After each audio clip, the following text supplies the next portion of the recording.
Hey guys, tonight we're diving softly into the pastel world of 1950s American homemakers, an era when your worth got measured in molded salads, foam rollers, and the talent for pushing a vacuum in stilettos without breaking a sweat or questioning your existence. Consider this a soothing, hypnotic journey into a universe of inflexible beauty expectations, bizarre kitchen gadgets, and soul-searching anxiety dressed up in fresh pink layers. Before we continue, I'd really appreciate if you'd take a moment to like this video and subscribe, but only if it genuinely resonates with you. Leave a comment telling me what time it is where you're watching and which peculiar vintage appliance would terrify you most to actually own. My choice definitely goes to the atomic toaster. Now lower the lights, turn on a fan for that faraway laundry machine drone and settle in. Tuck that blanket right under your chin. Relax, there won't be any surprise Tupperware gatherings tonight. Let's get a bit ridiculous for a moment. Have you ever imagined what life would be like if your complete sense of value hung on how glossy your kitchen floor was? Or if you dropped in social ranking for having one single damaged hair?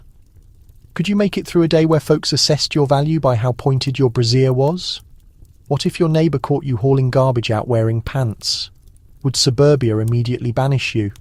Could you handle a morning spent wrestling your hair into a rigid dome only to sweat through it all while preparing a 3-layer meatloaf for your husband's parents? Would you crack under the strain of coordinating your lipstick with your parlour drapes? How many hours of existence could you sacrifice to pressing pillowcases nobody will ever actually notice?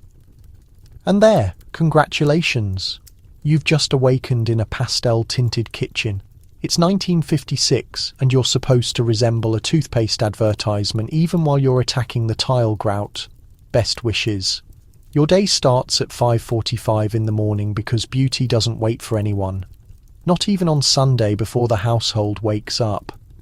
You must convert from a wrinkled human being into a picture of suburban tranquility. Cold cream rollers and foundation thicker than your tolerance are absolutely required. The objective is to welcome your husband with immaculate eyeliner, minty breath, and zero proof that you're a mortal creature who sometimes drools on pillows. You slide quietly from bed, hoping to avoid waking anyone and triggering the cascade of demands and sounds that defines a 1950s household. The linoleum feels frigid beneath your feet because naturally you took time to wash it last night, just before dropping into bed in a fog of lemon-scented fatigue. You drag yourself toward the bathroom, the single space in this house where you're granted a fraction of privacy, provided you secure the door, jam a chair beneath the handle and hope the kids don't try breaking in with a hairpin. First, you face yourself in the glass. Your hair resembles the aftermath of a cyclone. Your skin bears creases from the pillowcase. Your breath could strip wallpaper and your eyebrows are performing some wild dance. But there's no time to dwell. You commence the holy rituals, the cold cream purification, the quick and brutal splash of water which during winter could be employed to thaw a turkey, and the tactical deployment of youth in a container. The beauty business in 1956 isn't here to pamper you. If your skin doesn't burn, you're not applying enough. Now arrive the curlers, heated metal and somewhat menacing. Rolling your hair is partially talent, partially Russian roulette. There's inevitably that one rebellious strand that defies physics and social convention. You fasten your hair with a scarf, appearing vaguely like a glamorous, exhausted pirate, and proceed to your face. Foundation gets applied liberally, almost like you're trying out to become a retail store mannequin. Powder arrives next, leaving you with the flat, expressionless surface of a china doll, perfect for concealing any indication that you have at some moment felt emotions or exhaustion.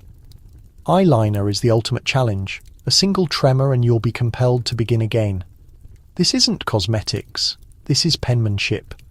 You trace a line as precise as your husband's mother's criticism, hoping for stable hands and a merciful universe. Mascara arrives next, and it's the traditional variety, a cake you moisten and scrub with a miniature brush, then try to use without damaging your eyes or sneezing. You are, in this instant, both an artist and gymnast. Lips must be coloured a red so intense it's visible from space. Coordinating nail varnish is strongly suggested. If not mandated by statute, you must appear fresh, even if you feel like you've been flattened by the family vehicle. The implicit rule: if your husband awakens and inquires if you're feeling ill, you've failed at concealing the destruction of genuine life. You complete things with a spray of perfume, sufficient to mask any remaining essence of a drowsy human, not excessive enough to incapacitate a child from 20 feet away. You clean your teeth for a complete 2 minutes, fighting the temptation to yell at the ancient bristles for making your gums hemorrhage. And then you smile. Rehearse. It's critical. Homemakers are contractually required to be pleasant. Before daybreak, with your metamorphosis complete, you float into the kitchen wearing your loveliest robe, hair still wrapped in curlers but face radiating. Domestic angel. By the moment the remaining family stumbles out, you appear impossibly alert and collected, like you passed the night in a refrigerator instead of fantasizing about escaping to a commune in Paris. And as the initial beams of morning sunlight penetrate through the checkered curtains, you inhale deeply, practice your good morning tone, and prepare yourself for the hardest segment of the day, acting like you awakened like this intentionally. Every single day, eternally. It's a routine so refined and exact NASA could calibrate its clocks by it. Beauty in 1956 is a full contact competition, and you're the ruling champion, even if nobody ever awards you a trophy. Just another pile of washing and a kiss on the cheek. Congratulations, you've endured the morning. Only 16 additional hours remaining. Forget boxed cereal. A genuine housewife delivers eggs, bacon, pancakes, and a minor existential breakdown about cholesterol all before 7 in the morning. Even the grapefruit must appear camera-ready. Breakfast isn't a meal, it's an Olympic competition where presentation matters and the toast better be perfectly square. You shuffle into the kitchen before sunrise, already 2 moves behind and desperately wishing the coffee pot can perform magic. The linoleum floor, recently polished to a dazzling gleam, squeaks under your slippers as you arrange the silverware with military exactness, stainless steel invariably, because nothing expresses affection like the cold, icy stare of a soup spoon prepared for duty. The sun hasn't risen yet, but your nervousness is fully conscious, powered by the recollection of last week's crooked pancakes and the wordless disapproval of Mrs. Robinson down the block. The tablecloth, it must be spotless, ironed and lacking any marks from last night's gelatin catastrophe. Anything inferior, and your family will sense your faltering. Next, plates get positioned like you're setting up a suburban art exhibition, flowers in the middle, napkins creased in triangles sharp enough to slice glass. The 1950s design philosophy is entirely about structure. Chaos is for communists and individuals who don't organise their spice containers alphabetically. Now the selections: eggs prepared to specification, bacon cooked but not cremated, pancakes layered with mathematical precision, and toast never scorched, never underdone, the toaster. A chrome contraption of death that could electrocute your aspirations at any second requires the controlled hands of a surgeon and the tolerance of a holy person. If the toast emerges anything except perfectly bronze, you're supposed to restart. After all, nothing announces good morning like the soft hum of contained fury as you scrape blackened crumbs into the drain. But let's not overlook the grapefruit. In the 1950s, no breakfast arrangement was finished without a pink, accurately halved grapefruit, each section sliced with the refined precision of a gem cutter. The genuine challenge is making it appear appetizing, not like a sentence. Extra credit if you decorate it with a solitary maraschino cherry and a leaf of mint, because nothing rouses a sleepy family like the taste pairing of citrus, sugar and existential bewilderment. Coffee gets made in an antique percolator that bubbles, gurgles and sometimes spits, scalding water onto the counter. You pour a flawless cup, never excessively robust, never excessively mild, coffee that's intended to rouse a man but never question his dominance. For the kids, recently squeezed orange juice dispensed into glasses that are absolutely not damaged. If you have opportunity, perhaps a container of milk, chilled and perspiring, positioned in the middle of the table like a dairy award. Breakfast gets served punctually. The family enters, bleary-eyed and happily oblivious of the coordination that has just occurred. Your husband anticipates his eggs precisely as he prefers them, sunny side up, whites unblemished, yolk trembling like a soap opera performer on the edge of tears. The children, still sporting the untamed hair of slumber, make courteous attempts at their pancakes, but you monitor for indicators of defiance. Syrup on the tablecloth, toast consumed before prayer, or, heaven forbid, someone demanding cereal. Light conversation is promoted, but exclusively if it's gentle, optimistic, and lacking topics like nuclear destruction or how frequently the dog got loose last week. This is your occasion to excel, to appear impossibly serene while mentally figuring. If you possess sufficient eggs to survive until Saturday, you smile, chuckle, and dispense another cup of coffee, embodying every magazine advertisement you've ever witnessed. And then, precisely as you believe you've reached breakfast paradise, you notice a streak of jam on the tablecloth or a pancake that's somewhat asymmetrical. The fantasy wavers, but you stabilize yourself. Perfection isn't a destination, it's an endless performance. The 1950s breakfast arrangement is your platform, your battleground, and sometimes your defeat. But for these 15 minutes, as daylight pours across the table, and the aroma of bacon remains in the atmosphere, you can nearly accept the fantasy that a gorgeous breakfast equals a gorgeous life, even if you recognize deep within you'll be cleaning syrup from the curtains until the following Eisenhower administration. Congratulations! The initial obstacle is overcome. Just 17 additional hours of unrelenting cheerfulness and culinary combat remaining. It's time to force yourself into a garment so constricting it could transform coal into diamonds. The 1950s girdle guaranteed a streamlined silhouette, but produced spontaneous blackouts and ribs moulded like triangular chips.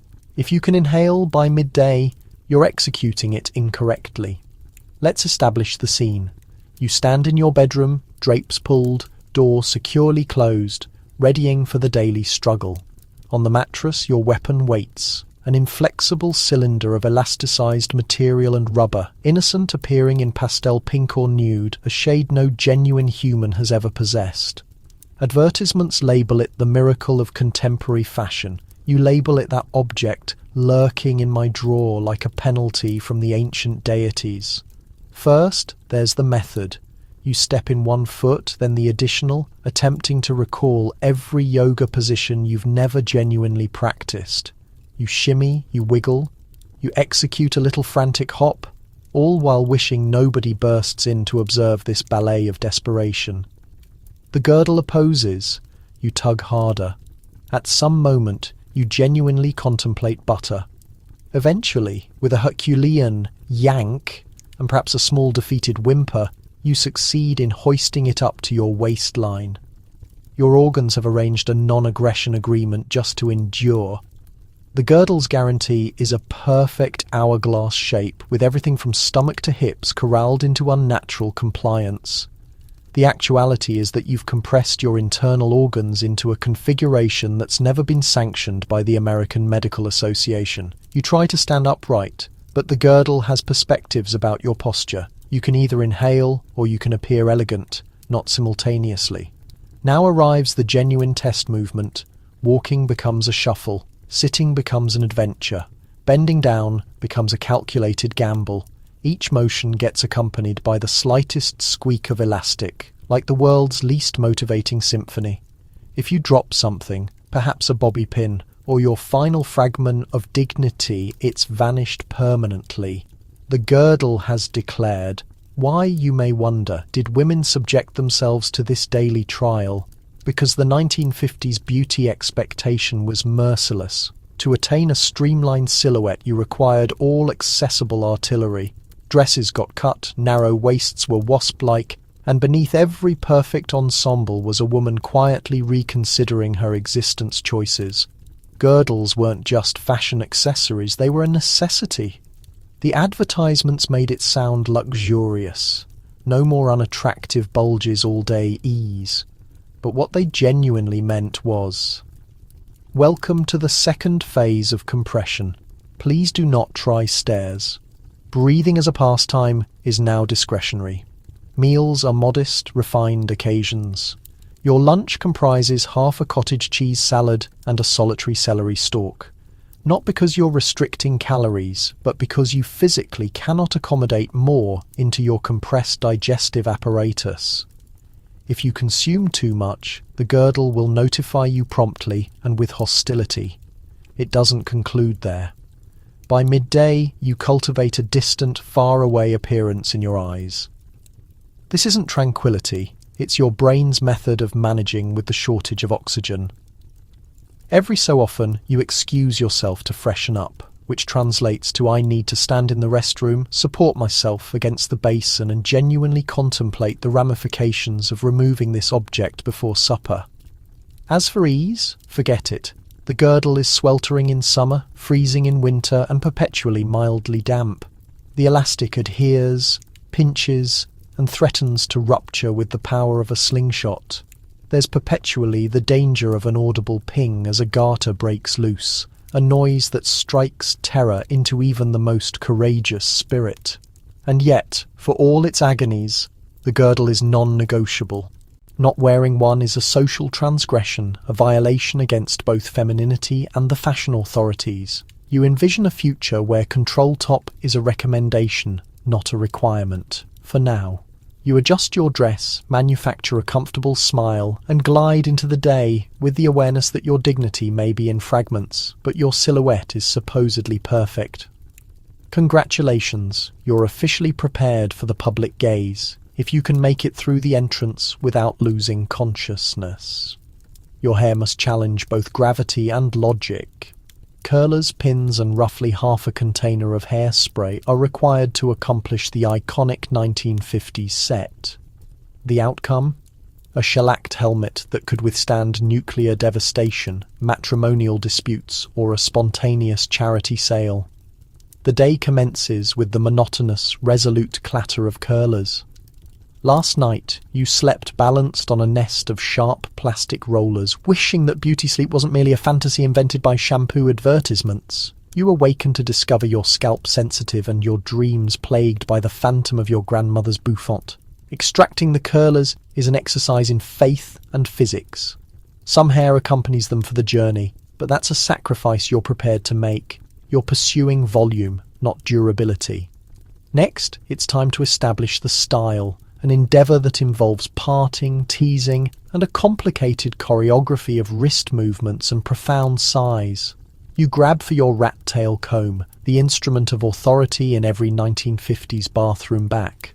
Combing or teasing transforms into your morning cardio. Every strand must be fluffed and elevated, converted from limp to lion's mane, all while resisting the impulse to just thrust your head out the window and allow the wind to handle the work. Once the elevation is accomplished, you commence the pinning phase, a tactical deployment of a small country's supply of bobby pins. Each pin gets wedged in with military exactness, securing curls in position and anchoring any rebellious tufts that jeopardize your domestic dignity. You glide your fingers along the shell of hair, inspecting for soft areas. There should be none. The objective is armor, not ease. Your scalp tingles with the prickly, anxious anticipation of someone who recognizes her complete self-image is depending on the structural stability of a single side wave. And now, the crowning achievement. Hairspray. The container is the dimension of a fire extinguisher, and you wield it with the controlled hand of a surgeon or a forensic technician, preserving evidence. The odour is instantly identifiable, a blend of chemical audacity and lingering anxiety. You spray in mists, cautious to dodge open flames and houseplants. It's not unusual for your cat to slink past and immediately acquire a crunchy mohawk. The paradox of this routine is that you're supposed to appear effortlessly natural. The magazines are explicit for hair that flows like you do. The truth is your hair doesn't flow at all. You've constructed a style so stationary it could substitute as a bike helmet. This isn't vanity, it's endurance. The 1950s were a time of pressure and exactness. And nowhere is that more apparent than the typical woman's bathroom, now cloudy with lacquer and self-doubt. You confront the ultimate examination, the family breakfast chaos. Children pull at your skirt, toast scorches. The dog attempts to escape with your slipper. Through it all, your hair stays resolutely stationary, like a monument to domestic strength. Your husband glances over his newspaper and whispers, "Did you do something different with your hair?" This isn't a question. It's a coded appeal for consistency in a rapidly transforming world. You nod, smile, and attempt not to breathe. More aerosol than suggested by the FDA. Departing the house is a victory march. You step outdoors, hair gleaming in the morning sunlight, understanding it could deflect small hail or low-flying wreckage. At the grocery market, you swap glances with other women. There's a silent recognition. You too have conquered the ancient craft of the atomic beehive. You walk a bit taller, even if your neck is beginning to cramp from the additional altitude. By mid-afternoon, you risk a gentle pat to verify for any collapsing sections. You might spray a touch more hairspray just in case the atmosphere has grown humid or someone in your proximity has sneezed. The day progresses. Children return home. Casseroles get baked. Emergencies get handled. Through it all, your hair remains firm, a glossy, gravity-defying testament that sometimes the secret to endurance is a solid foundation. A few hundred pins and sufficient hairspray to suffocate a small horse. So as you settle in for the evening, curlers at the ready for tomorrow's conflict, remember, in the universe of 1950s beauty expectations, a woman's hair wasn't just her crowning achievement. It was her protection, her fortress, and sometimes her finest line of defense. Beauty commences with a perfect canvas, accomplished by layering foundations so dense it possesses its own climate system. Powder gets patted on until your face matches the family refrigerator. Blush gets applied with a degree of calculation not witnessed since the moon landing. The 1950s face routine isn't just about appearing alive. It's about transforming into a living, breathing retail store mannequin. After all, a housewife's genuine job is to generate the illusion that nothing in her universe, including her pores, is disordered. You begin with the vanishing cream, which accomplishes everything except actually vanish. Its primary role is to guarantee your skin is slippery enough to ice skate on. Then arrives the cold cream, because nobody in 1956 trusts their face to stay attached without at least 3 coatings of vaguely medicinal ointment. Next arrives the principal event foundation. It's poured, not squeezed, from a bottle that might as well possess a handle. You employ a sponge, your fingers, or sometimes just blind optimism to smear it across every visible inch of skin. The objective? To delete all proof of fatigue, humanity, or having experienced weather. You continue blending until you could confidently employ your face as a movie projection screen. But you're not finished, not even remotely. Next, you reach for the powder. It arrives in a compact the dimension of a manhole cover with a puff so fluffy it could substitute as a throw pillow. You pat it on generously, like you're basting a turkey. The space fills with a gentle cloud, and for a moment you and your bathroom exist inside a fine coating of scented dust. Your reflection now resembles the door of your new refrigerator, pristine, pale, and utterly lacking fingerprints. It's time for the most strategic maneuver. Blush. This isn't a casual matter. In the 1950s, blush application is nearer to a covert military operation than cosmetics. The shade must be vibrant, but not scandalous, applied in upward strokes that imply I've just returned from a brisk walk instead of I've just been caught shoplifting at Woolworths. The stakes are elevated, excessive, and you appear feverish.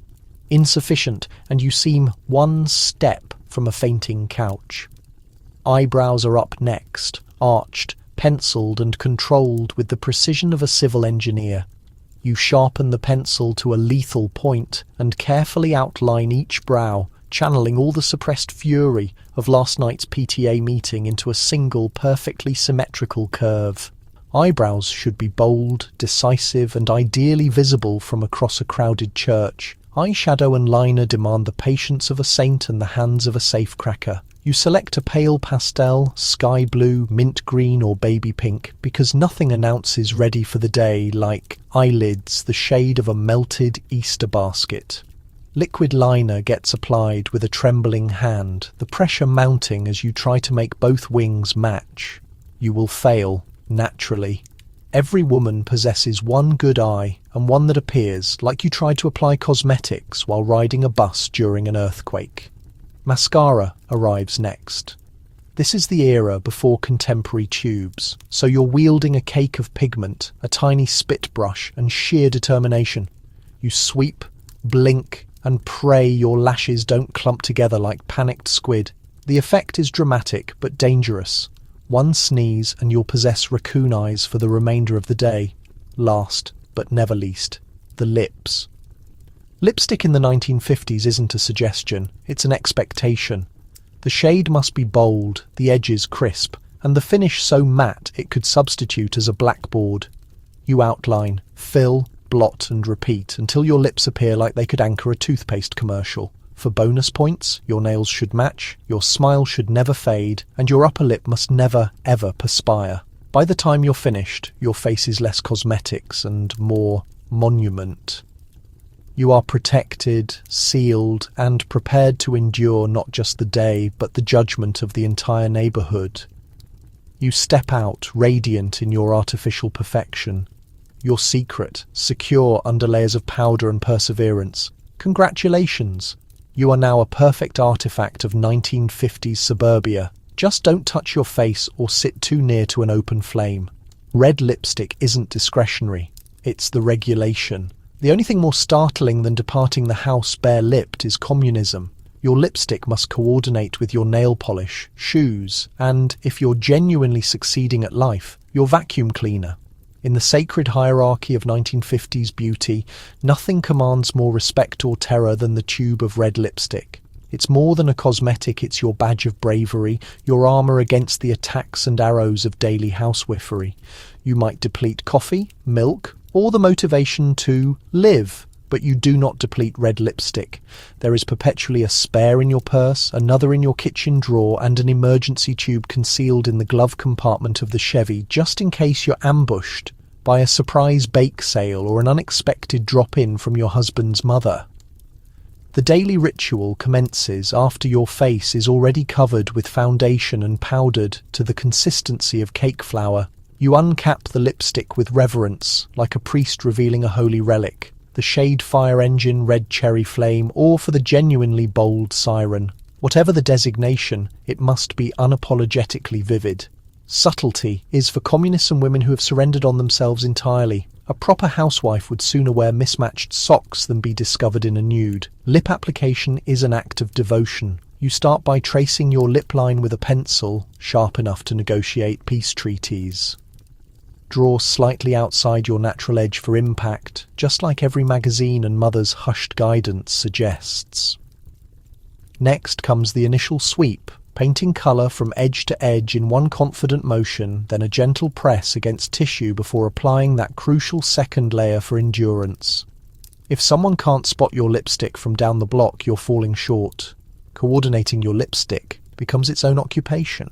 The guidelines are unmistakable. Your nail varnish, footwear, waistband, and even your apron's edging must all harmonise in that identical shade of rebellious crimson. If you've truly mastered the art, your vacuum sports a sleek red accent too, quietly honouring your unwavering domestic commitment. Some ladies go further with matching kitchen equipment. Practical, not remotely, essential, without question.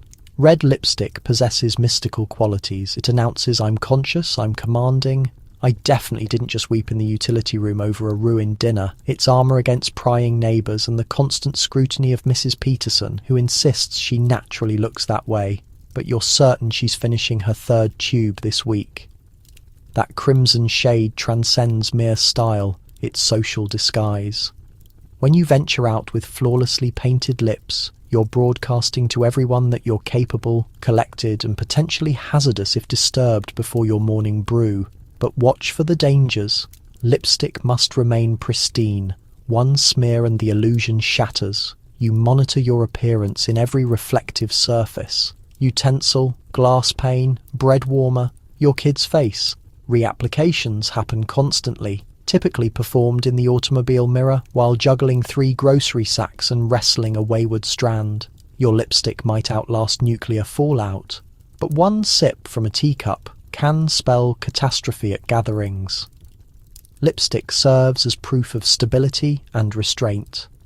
By a dinner party's conclusion, you'll witness women refreshing in groups, exchanging colours and confidences like experienced operatives.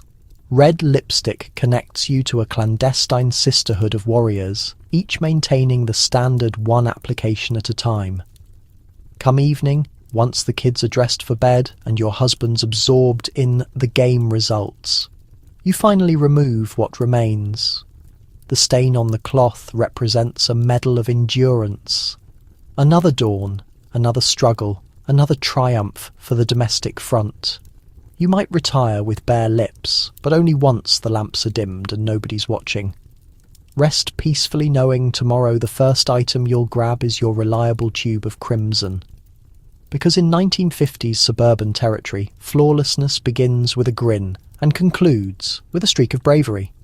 Beneath that flowered frock in a tiny golden container hides a bullet bra, mechanical wonder and covert armament. The sharper the peak, the greater your standing. Contemporary ease is for radicals. Welcome to the secret realm of the 1950s undergarment competition, a domain where boundaries are established not with cloth, but with angles.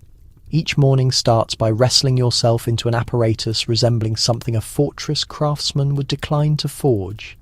The objective? Converting your organic contours into aerodynamic marvels that could theoretically intercept broadcasts or potentially injure an unwary dancing companion. The routine is far from tender. Your conical bra is constructed from layers of rigid fabric and stretch material, engineered to elevate, divide, and aim straight ahead perpetually. It's less about holding and more about launching. You avoid its gaze while fastening the minuscule industrial clasps, their sound reverberating in the early morning quiet like preparing distant weaponry. For additional impact, you might choose a bra featuring spiral stitching, a mesmerizing circular design guaranteeing both structure and mild trance for anyone staring excessively. Once you're secured and positioned, you pull on your frock, standing somewhat taller because actual framework now supports your confidence. The result is swift and striking. Your outline has evolved into a cultural accomplishment, a testament to post-war enthusiasm and Cold War tension, transmitting an obvious message. This is a lady who values her fundamentals seriously. You could conceal classified papers under there, and truthfully, nobody would dare investigate. Wearing a conical bra in the 50s isn't about ease. These contraptions were created before anyone considered asking a woman if she wished to inhale, stoop, or goodness forbid, embrace her offspring without threatening an ocular accident. The metal supports protest and complain. The stitching irritates. Your bearing shifts from weary homemaker to reluctant parade commander in roughly half a minute. Taking a seat demands strategy. Embracing your spouse is a measured gamble. You rapidly adopt the practice of assessing your space before moving in for affection. Naturally, society isn't merely conscious of your pointed bra, it requires it. The style publications of the period celebrate the modern profile, the newest advancement in chest-forward construction.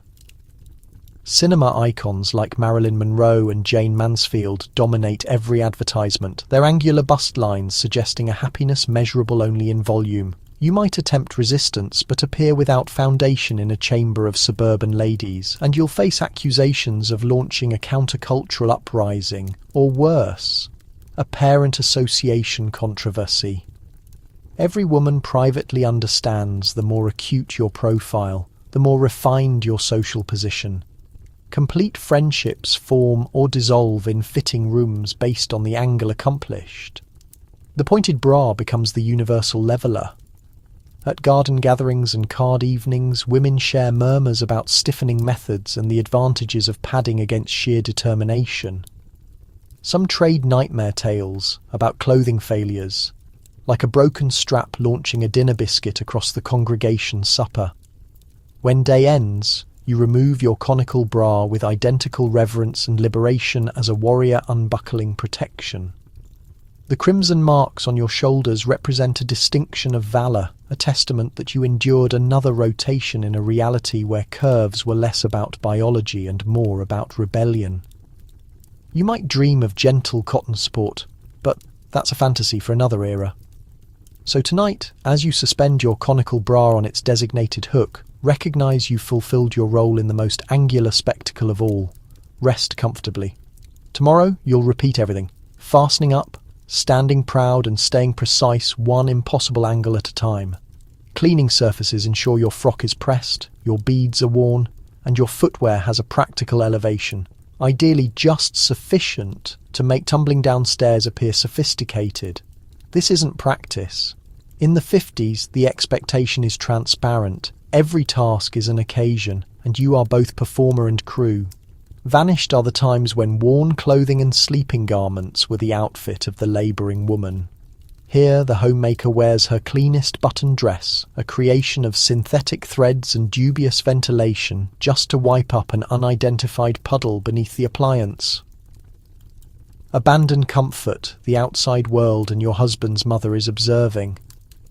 And you're never sure when somebody might appear to request a cup of sweetener, evaluate your window treatments and casually remark how assembled you appear even while removing dust. You start the day's work in a dress that's been pressed into obedience, stiffened until it could nearly stand independently. Additional credit if your protective covering matches. This isn't merely about looks, this is about control. Style publications and manner guides demand that appearing your finest, even while sweeping, reflects your satisfaction in the household. In truth, it's an examination of your capacity to conceal stress moisture behind a sharp neckline and a strand of fake pearls. Footwear is a distinct trial. The practical elevation of the period is less about foot support and more about foot competition. The aim is appearing delicate, not operational. Flat shoes only if you desire the neighbour's youngsters to consider you unusual. Instead, you slip into low heels because nothing declares prepared for duty like polishing the tile while balanced on half an inch of imitation leather. If you detect the mail carrier at the entrance, you can rotate smoothly, spinning your way to the mailbox, constantly preserving the fantasy that you could sprint a 4-minute distance if desired. You simply don't desire it because that would crease your skirt. And naturally, no appearance is finished without adornments. Pearls are mandatory. The larger the superior. These glowing spheres serve zero functional use. But if the telephone sounds while you're wrist-deep in bubbles, you must respond like a socialite who merely happens to be battling mould circles, wristbands, and perhaps a decorative pin for bonus style. Every ornament murmurs I awakened like this, even if you were alert at sunrise confronting the pressing board. As you transition from duty to duty, you master the dance of staying clean while cleaning. You perfect the apron exchange, tossing a fresh apron over a stained one. If visitors telephone, you transform into an expert at concealing bleach marks under cleverly knotted ribbons. If catastrophe happens and you tear your dress on a cabinet pull, you simply refresh with a touch of lipstick and proceed. There's no moment for anguish. There's only a timetable, a grin, and the growing feeling that the pet is evaluating you for dusting the television in heels. In the 50s, tasks aren't a solitary matter. They are a show. The transparent home design means every window is a platform and every pedestrian a reviewer. You maintain the radio playing gently in the rear, singing along with Doris Day while you handle a plume cleaner like a mystical rod. There's a persistent cheerfulness to it, a happy rejection of weariness, tedium, or any wish to just wear comfortable pants and declare it finished. By dusk you've changed 3 dresses, one for morning, one for midday, and one for surprise visitors. Your feet are throbbing, your pearls have weathered 2 soap splashes, and your dress is still maintaining its form, a monument to the wonders of mid-century washing and pure determination. You sink onto the couch, refined, legs positioned at the ankle, never the knee. You're not a rebel. You are drained, certainly, but if anyone inquires, you're merely resting gracefully. You have conquered the 50s craft of appearing spotless while performing the grimiest work conceivable. Congratulations. You've endured the day's tasks, pressed, shined, and pretending not to detect the pasta stain on your border. And remember, in 50s suburbia, even the floor debris has expectations. You possess more aprons than you do companions. Each is decorated, starched, and displayed like fortress protection. The fancier the apron, the superior your spot in the neighbourhood ranking. In the 50s, the apron is not merely a cooking accessory. It's your daily defence, social indicator, and sometimes the sole barrier between you and public humiliation. Abandon functional fashion. This is competitive dressing. Each morning begins by examining your collection, frilled entertaining aprons for coffee gatherings, botanical print for washing day, checkered for casual floor cleaning, and the imposing white linen with hand-woven detail for when you need to inform the other homemakers who's commanding. Somewhere in the rear of your wardrobe you possess the apron equivalent of complete combat attire, double compartments, wavy borders, and sufficient decoration to embarrass a French estate. Donning your apron is not dissimilar to wearing a hero's mantle, except this one has a cloth loop and a concealed compartment for hair clips. You fasten it with drama, smoothing the front and fixing the bands until it rests perfectly. A tilted knot could ruin your entire morning. Aprons are stiffened within an inch of existence, firm enough to whisper when you move, practically commanding deference from both particles and the mail carrier. But the genuine contest starts when you exit, apron still fastened naturally to irrigate the flowers or collect the mail. This is no mistake. It's an obvious signal for other women to observe your craftsmanship. Your neighbour, Mrs. Evans, examines you thoroughly from behind her delicate drapes. Will she spot the fresh decoration along the border? Will she mention it at the next container party? The suspense is intense at any neighbourhood assembly. You're certain to discover a quiet contest underway. Aprons are evaluated with the severity of weapon examiners. Outshining is widespread. Someone's relative mails an apron entirely from Paris, Texas, but who's verifying? Another woman declares to have stitched hers from the scraps of last season's window coverings. A frugal action that generates admiration or doubt, depending on your standing in the neighbourhood structure. The unwritten regulations are numerous. Never display the identical apron 2 consecutive days. Never permit your frills to droop. And primarily, never permit a fat mark to remain, a single blotch, and you're on social restriction until the next communal meal. Entertaining aprons merit particular attention, a category themselves, transparent and flimsy, completely worthless for defence, but priceless for indicating that you possess at minimum 3 quality dish sets and possibly genuine silver tea equipment. You transition into one before guests arrive, moving about with rehearsed casualness, as if you merely donned it without consideration. You don't genuinely prepare in an entertaining apron. You float, you present, you direct. The sole thing you combat in these is the impulse to rest for 5 minutes without somebody requesting another beverage of fruit blend. The apron's enchantment reaches beyond looks. Its compartments hold everything. Fasteners, security pins, formula cards, and on particularly frantic days, a comforting mint or 2. Some aprons are the household record, displaying marks from previous successes. Berry pie, tomato sauce, cocoa celebration cake. Each indication is both a wound and a distinction of achievement, a private documentation of endurance. When day concludes, you unfasten your apron and suspend it with attention, already contemplating tomorrow's selection. Will you select frills or straight edges? Flowers or fruit? The risks are elevated in the grand suburban narrative. Aprons are more than simply material. They are position, tactics, and a statement that regardless what existence delivers your direction, you're prepared to confront it with elegance, stiffness, and a genuinely excellent compartment. Congratulations! You've endured another session in the competition of the aprons. Rest peacefully. Tomorrow delivers fresh marks, fresh rumours, and the perpetual pursuit for the flawlessly pressed knot.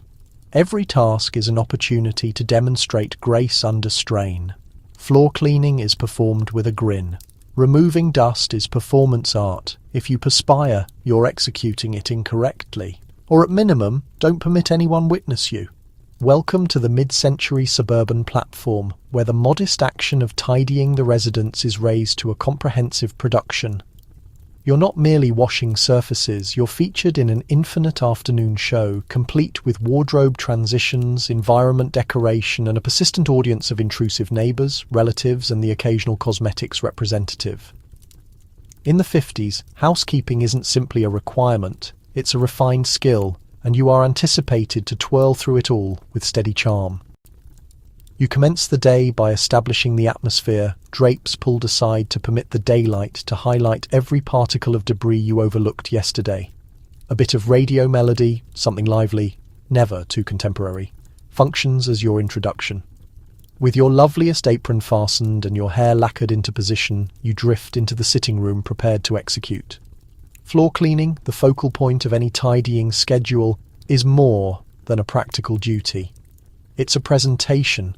The floor cleaner, an enormous metal-plated monster that weighs approximately as much as a young child, becomes your performance companion. You rock and twirl, cable in one palm, attachment in the other, rehearsing the reverse lean mastered by ages of women preceding you. The secret is appearing calm even as you struggle for control with a device that risks consuming drapes, carpet edges, and sometimes your dignity. The grin must not disappear, not even when you mistakenly disconnect the thing for the 5th occasion. Removing dust arrives next, and this is where the skill truly radiates. Plume cleaner in palm. You shift with the accuracy of a veteran dancer, gentle on your soles, refined at every rotation. There's arrangement to it. A soft flick across the shelf, a careful sweep beneath the fixture, a spin around the centre table. You even hum as you proceed, persuaded that if you dust rapidly enough, you can imagine you're featured in a theatrical production rather than waging a solitary battle on irritants. Shining the silver is your individual performance. A display of tolerance, endurance, and the capacity to prevent philosophical desperation as you massage tarnish off implements nobody genuinely uses. Panes are cleaned with drama, each streak a personal offence, each transparent section a minor triumph. You understand the genuine examination will arrive later, when daylight reveals the areas you overlooked, and the youngsters press their features against the glass, reversing your labour in moments. The complete routine is supported by one basic reality. Observable exertion is not permitted. If a neighbour visits, you must seem as if you're merely tidying, never genuinely straining yourself. Genuine homemakers don't perspire. They radiate, ideally while organising blooms or fluffing cushions. If you sense a droplet slide down your temple, you wipe it away as if it were a wandering lash, and you continue moving. This dedication to effortless display reaches to the household. Youngsters are directed into the garden so you can organise in tranquility. But if they return inside, you instantly transform into your finest happy assistant character. Your spouse arrives home to discover you as arranged at evening as you were at dawn, not a strand misplaced.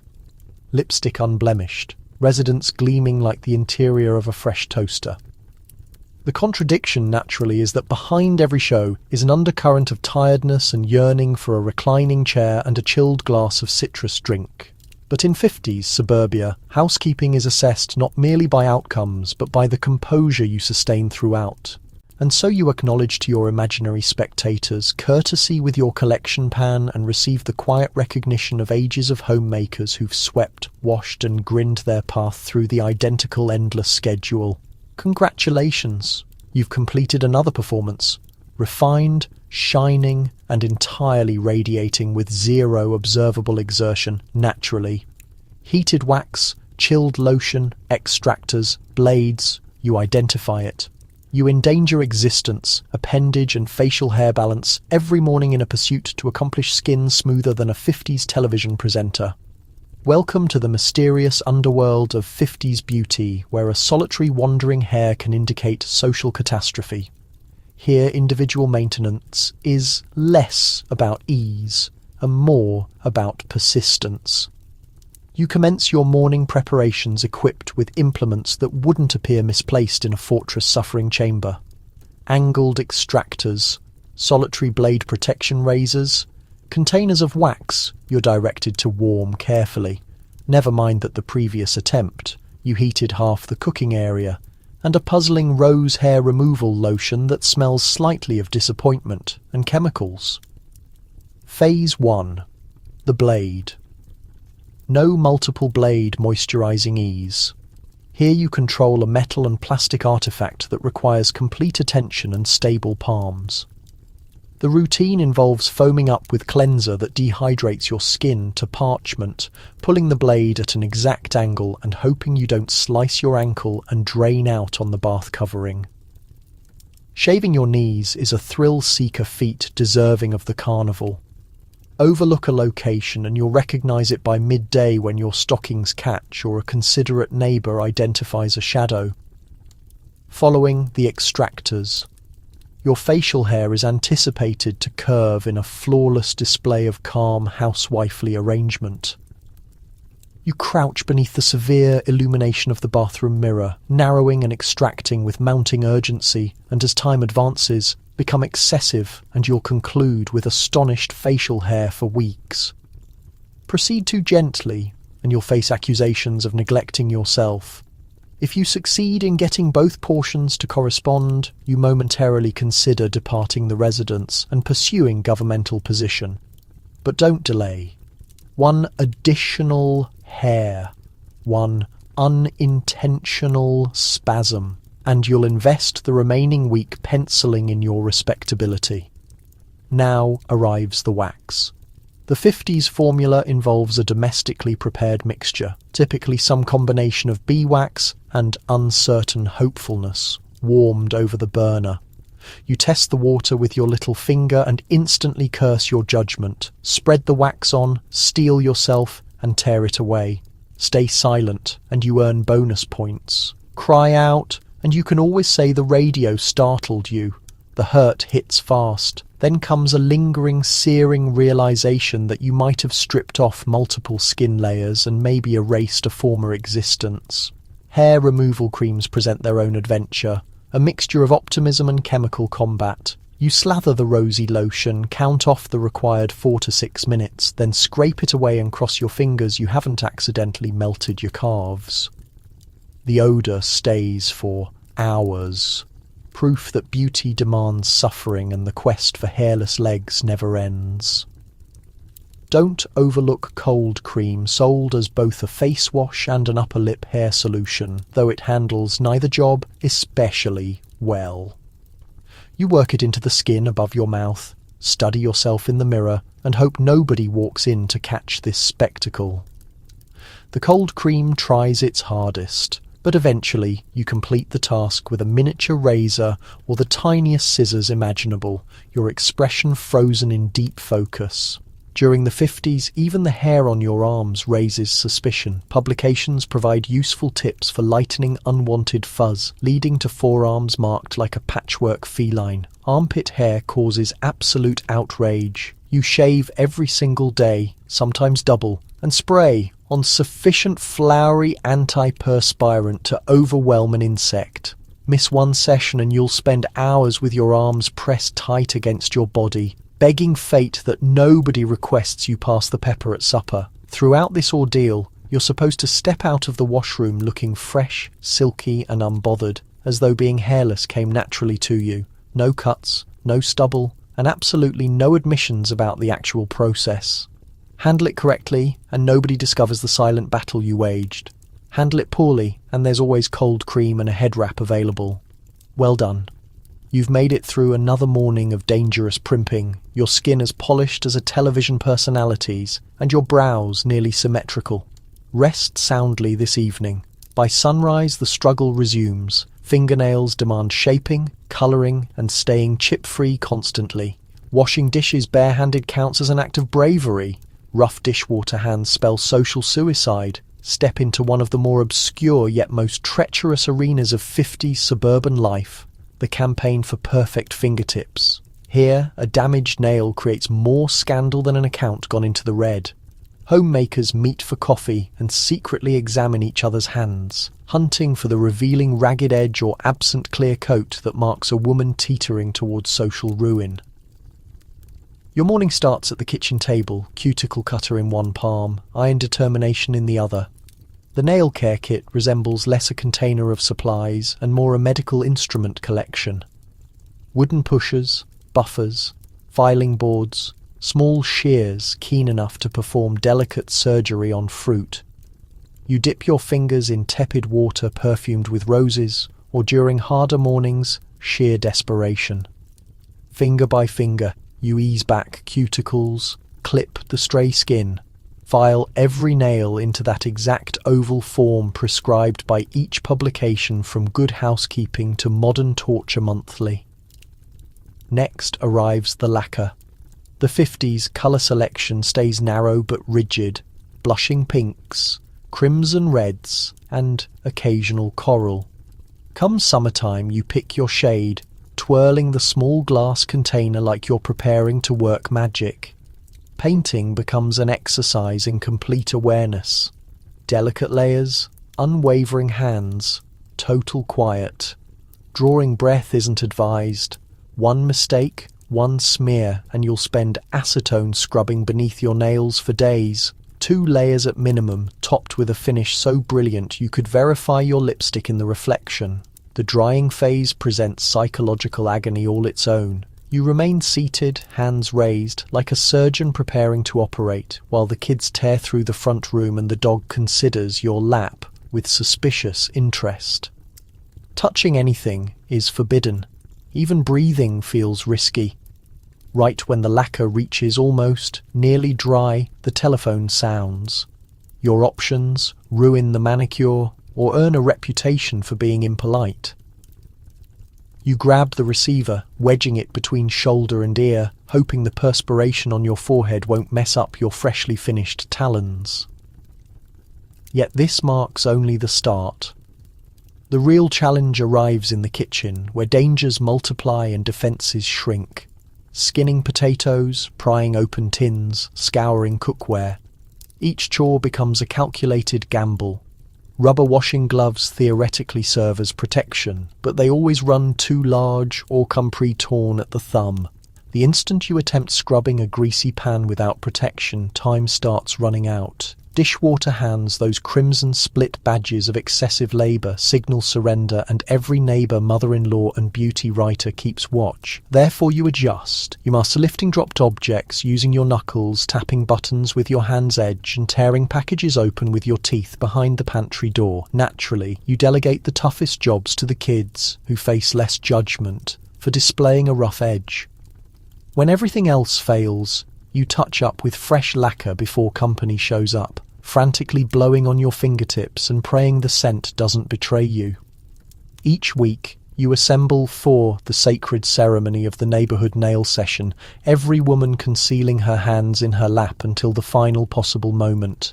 Tales get traded, suggestions get passed around, and everyone acts like keeping a spotless manicure is merely a minor thing, nothing worth losing rest over. But you understand reality. The manicure trap exists, and you stand as its latest gleaming casualty. Each flawless nail represents a tribute to your endurance, cunning, and pure determination. Well done. Your hands survived another day intact, unchipped, and prepared for fresh evaluation at tomorrow's coffee gathering. When everything crumbles, there's always next week's pink variation. Should your stockings develop a tear, you may as well file for financial collapse. Backup pairs hide throughout the home like emergency safety equipment. Step into the danger zone known as 50's hosiery, where a woman's complete standing depends on a solitary, delicate strand of nylon. You rise every morning understanding that somewhere ahead fate plots an attack. Perhaps it's the jagged corner of the kitchen cabinet, a wayward nail on the stairway railing, or a kid's plaything with vendetta-caliber sharp points. Whatever triggers it, you know one false step could trigger a catastrophe so visible, so mortifying, you'll need to fabricate a sudden sickness and remain indoors for 7 days. Drawing on stockings counts as an act of faith. You perch on the mattress edge, cautiously rolling each nylon cylinder downward, inserting your toes and sliding the material up your leg with the gentle precision of a lockpicker. Exhale too forcefully, and you'll detect the soft, unmistakable pop. A tear has begun, and reversal becomes impossible. The noise of nylon running ranks as the soundtrack of suburban terror. Every stocking pair holds value. They sit in their dedicated drawer, organised by shade and degree of shine, occasionally wrapped in tissue like ancestral treasures. When the store announces a markdown, you arrive ready, elbows active, wrestling fellow homemakers for the final box of sheer glow-pale bisque. A smart woman maintains a spare pair in her handbag, another in the automobile, and a crisis stash in the kitchen miscellaneous drawer for moments when the doorbell chimes. And you abruptly recall you're still wearing yesterday's pair, now held intact by optimism and some transparent nail lacquer. Because absolutely, there exist techniques. Transparent nail lacquer serves as the adhesive tape of the stocking universe. A touch on a fresh tear can halt the ladder's climb for several hours minimum, though it's a short-term solution and everybody recognises it. There's also the method of spinning the stockings, rear to front, left to right, for hiding small defects. Like an illusionist with secrets to protect, only the courageous or the frantic try stitching a tear closed with needle and thread. Most simply hope for some distraction should things turn genuinely desperate. Then comes the shade matching. Your stockings must not only be tear-free, they must also match correctly. Pearl for daytime, smoke for evening, suntan for those who attempt faking some California in Cleveland. May heaven protect you should you appear at the parent-teacher group in unmatched seams. Whispers will circulate and you'll transform into a warning story. Did you notice Betty's ankles? For subsequent weeks, stockings during the 50s aren't merely garments, they constitute a social agreement. Exposed legs get labelled shocking unless you're seaside, and even then somebody's mother-in-law quietly disapproves. Get spotted publicly with a visible tear, you grin and act oblivious, moving rapidly and hoping nobody catches a glimpse. Kids often get enlisted as lookouts. Alert me if you spot a tear, sweetheart, and I'll purchase you an additional ice cream scoop. Following a lengthy day, you strip your stockings away with relieved breathing, examining them for harm. Should they have survived, they get gently hand-cleaned, suspended over the washroom heater, and whispered quiet appreciation. Otherwise, you grieve momentarily before discarding them and promising to check for markdowns at Woolworths come Saturday. Well done. You've endured another day without hosiery-triggered shame. You remain quick, alert, and constantly ready for catastrophe. Tomorrow brings a fresh day, fresh pair, and fresh opportunity to dodge the subtle social destruction of the runaway ladder. Rest peacefully, legs. You've deserved it. Every day's scent becomes a deliberately mixed combination of gardenia, anguish, and the subtle chemical note of Aquanet.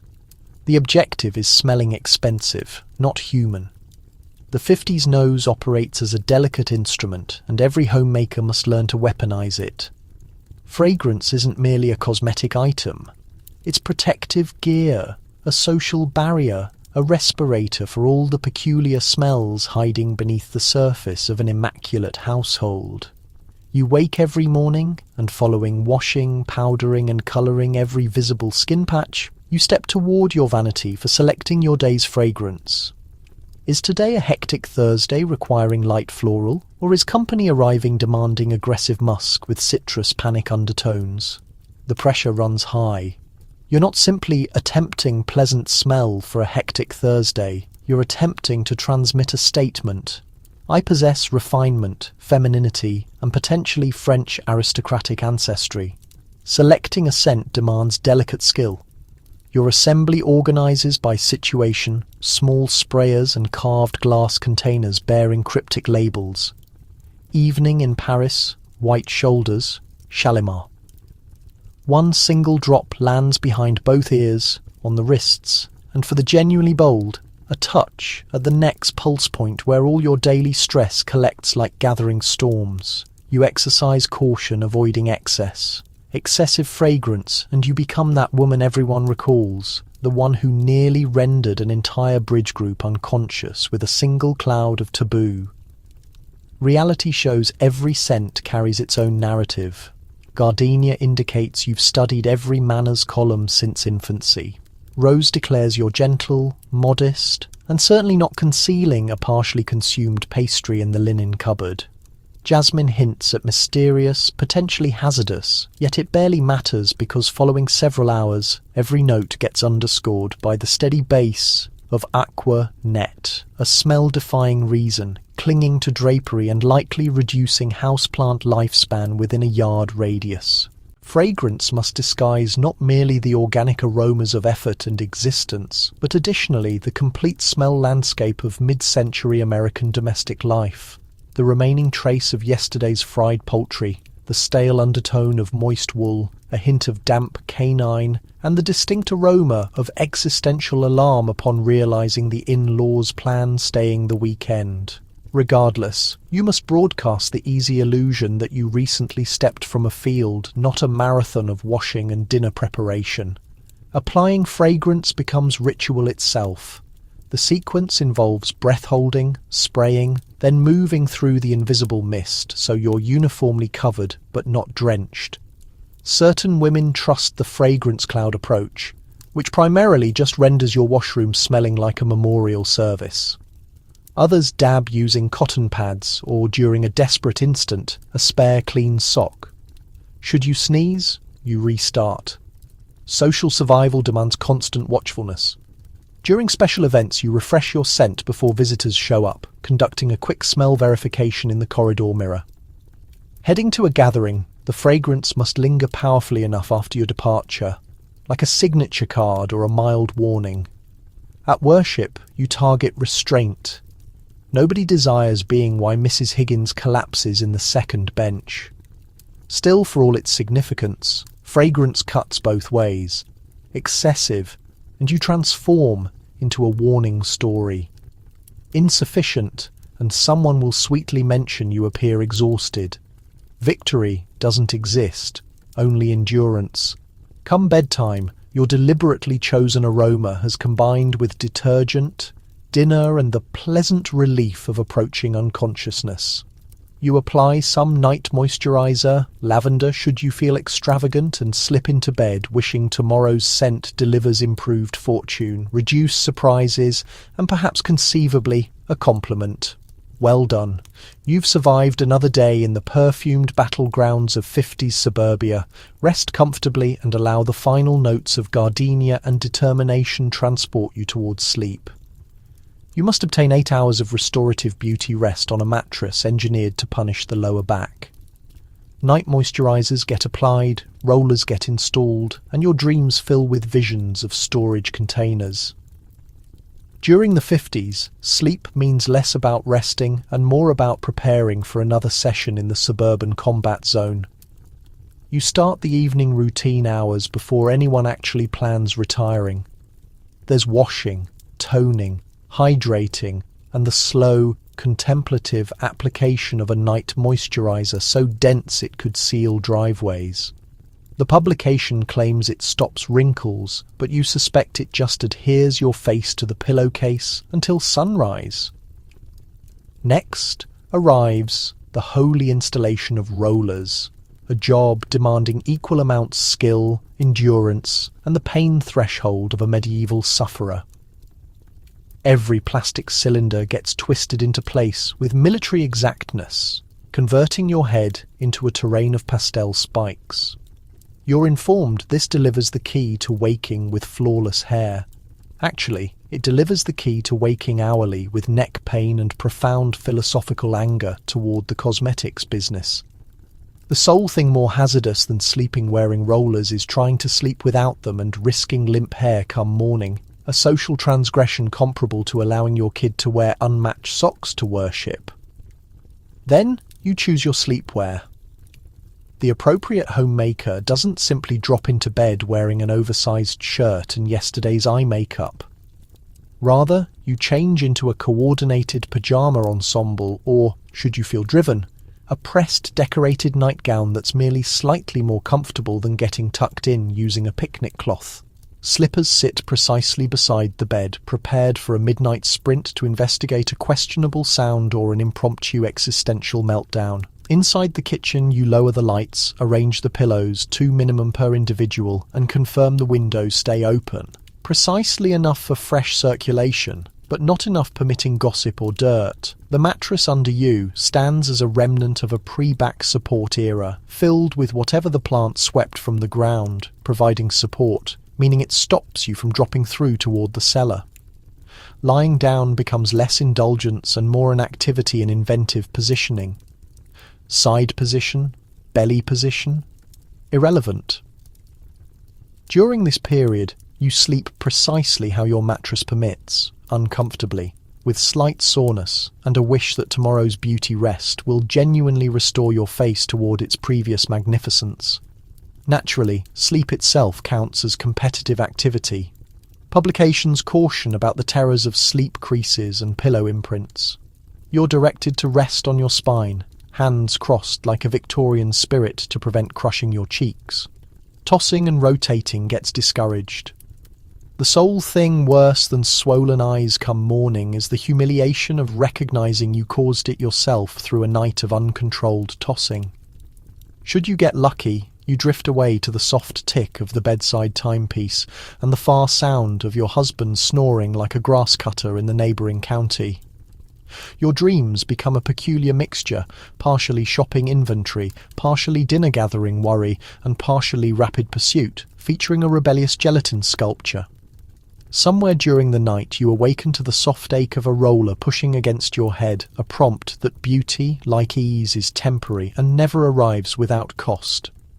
Come morning you step from your cotton shell, eyes swollen, hair structured in a form best characterized as deliberate, and skin slightly tacky with the remains of last night's industrial strength hydrator. Did you rest well? Unimportant. You endured another night in the cosmetic trenches, and that's what counts. Well done. You've completed another session of beauty rest. One additional battle claimed in this perpetual war against gravity, aging, and the existential danger of unsightly pillow marks. Rest comfortably, if possible. Tomorrow the rivalry begins fresh. Forget Big Brother during 50s suburbia. Mrs. Johnson living opposite watches using her weapon of selection, courteous, spirit-crushing gossip regarding your damaged ends or exposed ankle. Within this pastel-shaded, flawlessly trimmed universe, your genuine alarm system isn't the radio, it's the initial flutter of a drape from across the cul-de-sac. The instant you venture outside, you stop being a private person. You become the reluctant celebrity of the neighbourhood's preferred reality programme, suburban surveillance. Every choice you execute, what you dress in for retrieving the post, how crisp your linens appear during laundry day, the exact angle of your rose plants will get silently observed, evaluated and transmitted over coffee before you've even completed making the beds. Neighbours constitute the regional chapter of the beauty authorities, and the commander is invariably the one with the most balanced hedges and the cleanest storm entrance. Mrs. Johnson proves tireless. She observes everything. The occasion you carried out the trash without lipstick, documented. The single morning you skipped rollers and appeared for a fleeting instant like an actual breathing human, that's been stored in her mental records under troubling. Her husband simultaneously functions as a mobile informant, acting like he's watering the grass while gathering updates on whose driveway displays the most grease marks. Every exchange carries hidden significance. A straightforward "Isn't it windy today?"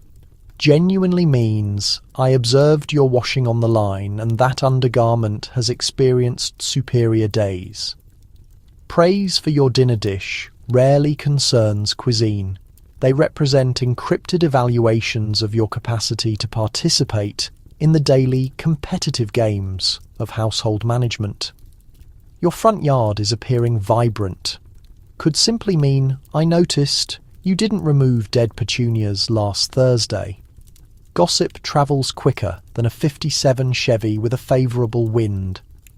A solitary mistake, a creased outfit, a drooping flower arrangement, a laugh that's partially a decibel overly loud moves the street at light speed, gathering embellishments throughout. By the moment you learn about your personal social error, it's transformed into folklore. Maybe you once displayed open-toed footwear during February. Presently, the narrative suggests you're organising a complete rebellion against seasonal fashion. The expectations prove relentless and the classifications prove limitless.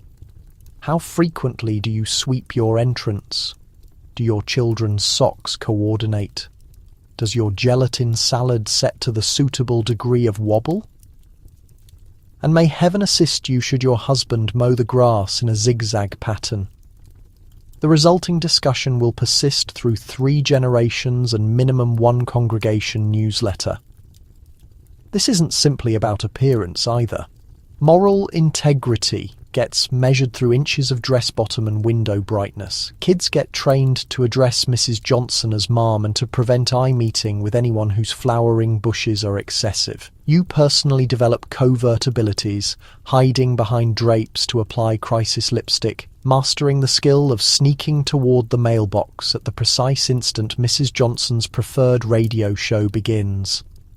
The solitary protection against the constant examination is maintaining your personal network. You exchange suggestions, tales, and the rare piece of interference with partners. Mrs. Carter, who can detect approaching controversy 3 residences distant, or Mrs. Lee, who once effectively displayed the identical outfit twice within 1 week without anyone observing, an achievement for which neighbourhood folklore still recognises her. Come day's conclusion, you're not simply exhausted, you're emotionally exfoliated, yet you've endured. Tomorrow you'll shine the mailbox, press the drapes, and perhaps conceivably spot Mrs. Johnson wearing her bathrobe through the front room window, a small, quiet triumph. Well done.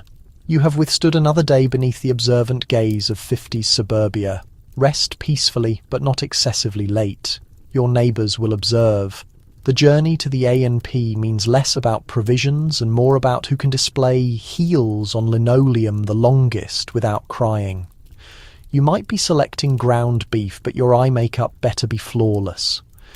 During 50s suburbia, grocery shopping isn't a routine chore, it's a complete-scale public display. Before you even contact a shopping inventory, you invest minimum 15 minutes choosing an ensemble, nothing overly elaborate. That's for bridge gathering, yet absolutely nothing suggesting you could ever sweat. You select a fresh dress in happy plaid, a recently pressed apron merely for appearance, and naturally practical heels, elevated enough to command respect, reduced enough to escape gossip. Before departing the residence, there is the critical verification in the corridor mirror. Lipstick, daring curls secured, pearls fastened, and gloves. Correct gloves, spotless. You don't simply walk into the A&P, you float, projecting the essence of Grace Kelly with a measure of Eisenhower period worry. Handbag within the bend of your arm, you're prepared for anything. Price verifications, double coupons, or a surprise encounter with Mrs. Johnson, who, honestly, exists everywhere. Upon entering the establishment, the frigid burst of air conditioning strikes your flawlessly powdered face. You stabilise yourself on the buffed linoleum, hoping your heels don't slide and propel you gliding past the produce section into a tower of grapefruits. The grocery establishment is a catwalk and challenge course in equal proportion. Cart choice is calculated. You require one that doesn't creak or lean toward one direction, otherwise you attract attention toward yourself for incorrect reasons. Every section is a platform. You navigate your cart with one palm, cautious not to damage your nails or mark your footwear. Vision ahead, spine erect. No hunching, no exhaling, and absolutely no apparent wrestling with the 10-pound flour bag. While selecting your produce, you act like contemplating the comparative advantages of Idaho against Yukon Gold potatoes, while simultaneously observing the rivalry. Mrs. Evans is evaluating canned vegetables, her hair immobile and her grin deliberate. Young Tommy from nearby hangs from the rear of his mother's cart, prepared to broadcast your affairs to the complete establishment at the slightest provocation. The unspoken regulations exist everywhere. Never remain excessively long inside the frozen section. Individuals will believe you're unprepared should you neglect an item and must loop back. Behave as though it's entirely your strategy. And when you extend towards the elevated shelf, execute so with the refined accuracy of a dancer. Never absolutely expose a wrinkled bottom or, goodness forbid, a slip.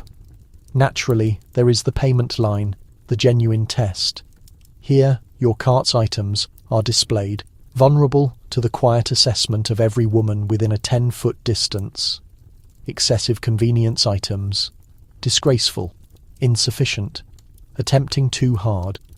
You casually reference that you're merely collecting several things for Sunday's roast. Disregard that you're surviving on dinner dishes and anxiety. While the cashier processes your purchases, you sustain agreeable casual conversation and hope your coupons are structured by termination date.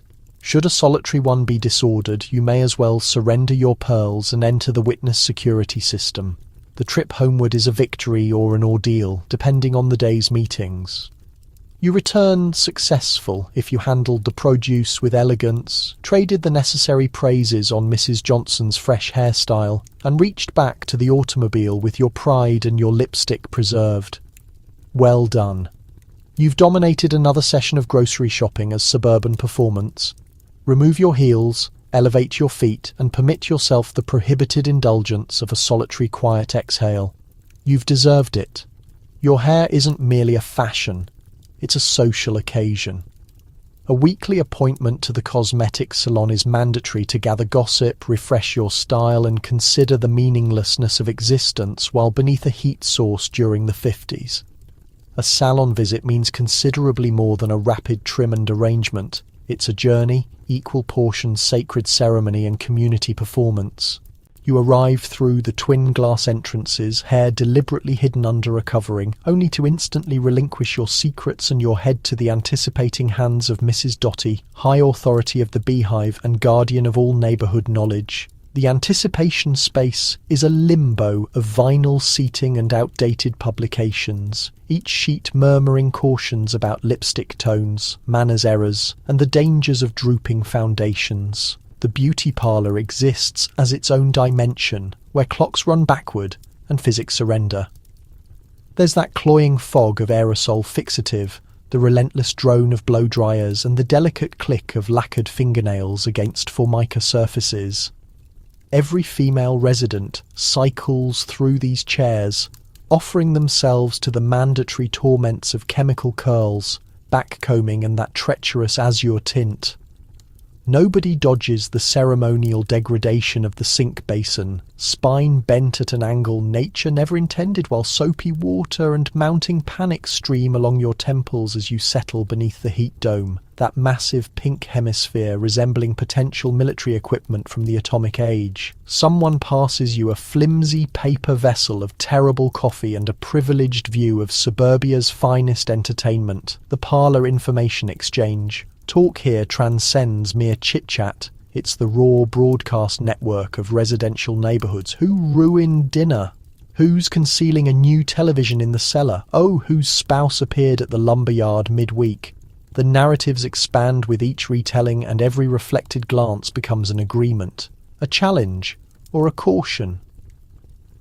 While you bake beneath artificial heat, the profound burden of your decisions takes hold. You ponder life's great enigmas. How many weeks can a chemical wave endure?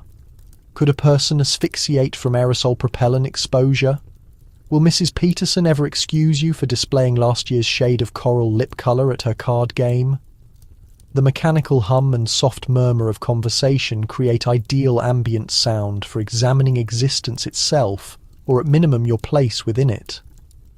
The hairdresser's seat functions as a private booth for confession.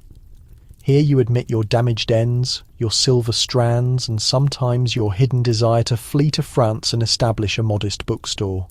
Mrs. Dotty grants forgiveness through a careful cut, a colour correction, and assurance that the alterations will go undetected. You accept this with thanks and suspect she's being untruthful. But you take it anyway. Parlour honesty holds the same sanctity as parlour chemicals. Once your hair is moulded, arranged and lacquered into submission, you stand from the seat transformed. You trade acknowledgements and phantom embraces with other clients, each carrying their private struggles. Limp strands, frizzy texture, or the disturbing memory that last visit their pins came loose. You settle accounts at reception, leaving generous gratuities for discretion and the gentle preservation of your delicate confidence. You step into the afternoon brightness, chin elevated, hair impervious to weather or logic. For the coming days, your appearance will function as protection, a visible declaration of your dedication, your endurance, and your readiness to withstand the weekly ordeal chasing residential flawlessness. Well done! You've weathered another parlour appointment, your style fixed, your confidences protected, and your essence only marginally diminished. Until the following week, when the ceremony resumes. The summer months are merciless. Your cosmetics will liquefy the instant you approach the stove. Crisis powder applications happen as frequently as frozen convenience meals. Welcome to midsummer in post-war American suburbs, where the genuine measure of a homemaker's fortitude isn't family meals or difficult children, it's preserving your immaculate appearance. When outdoor temperatures could liquefy garden furniture, you start every morning with optimism and complete facial coverage. But as temperatures soar, you understand the chances aren't favourable. Your carefully constructed facade, so precisely layered, faces imminent trial by the combined forces of moisture and kitchen equipment. The residence is already humid. Before morning dishes are removed, you're dabbing your forehead with one hand, preparing a ground meat dish with the other, and regularly checking your appearance in the chrome appliance, which mercifully displays your features in hazy, indistinct outlines.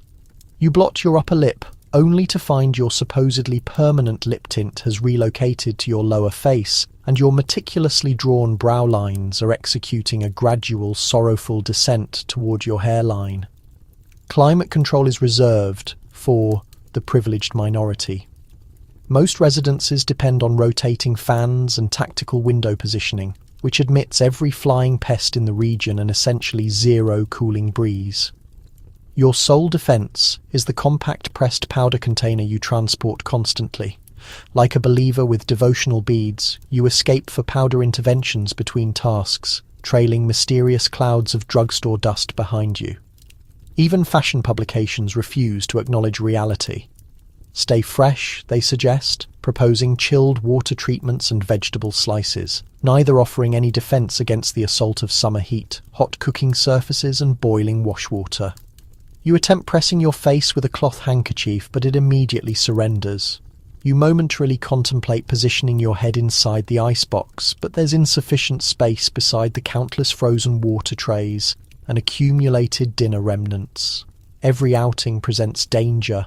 A brief trip to the grocery and you arrive home resembling less the picture of freshness and more liquefied frozen dessert. By midday, your lash tint has escaped toward your face, your base has withdrawn to your chin, and your cheek colour is wandering somewhere near your scalp. You conduct endless warfare maintaining composure, rushing to the powder room hourly to reapply. Absorb and pray. Nobody recognises that your face now registers multiple tones darker than your throat. There are instances of solidarity at the parlour, waiting in queues, at the market, or during afternoon cards.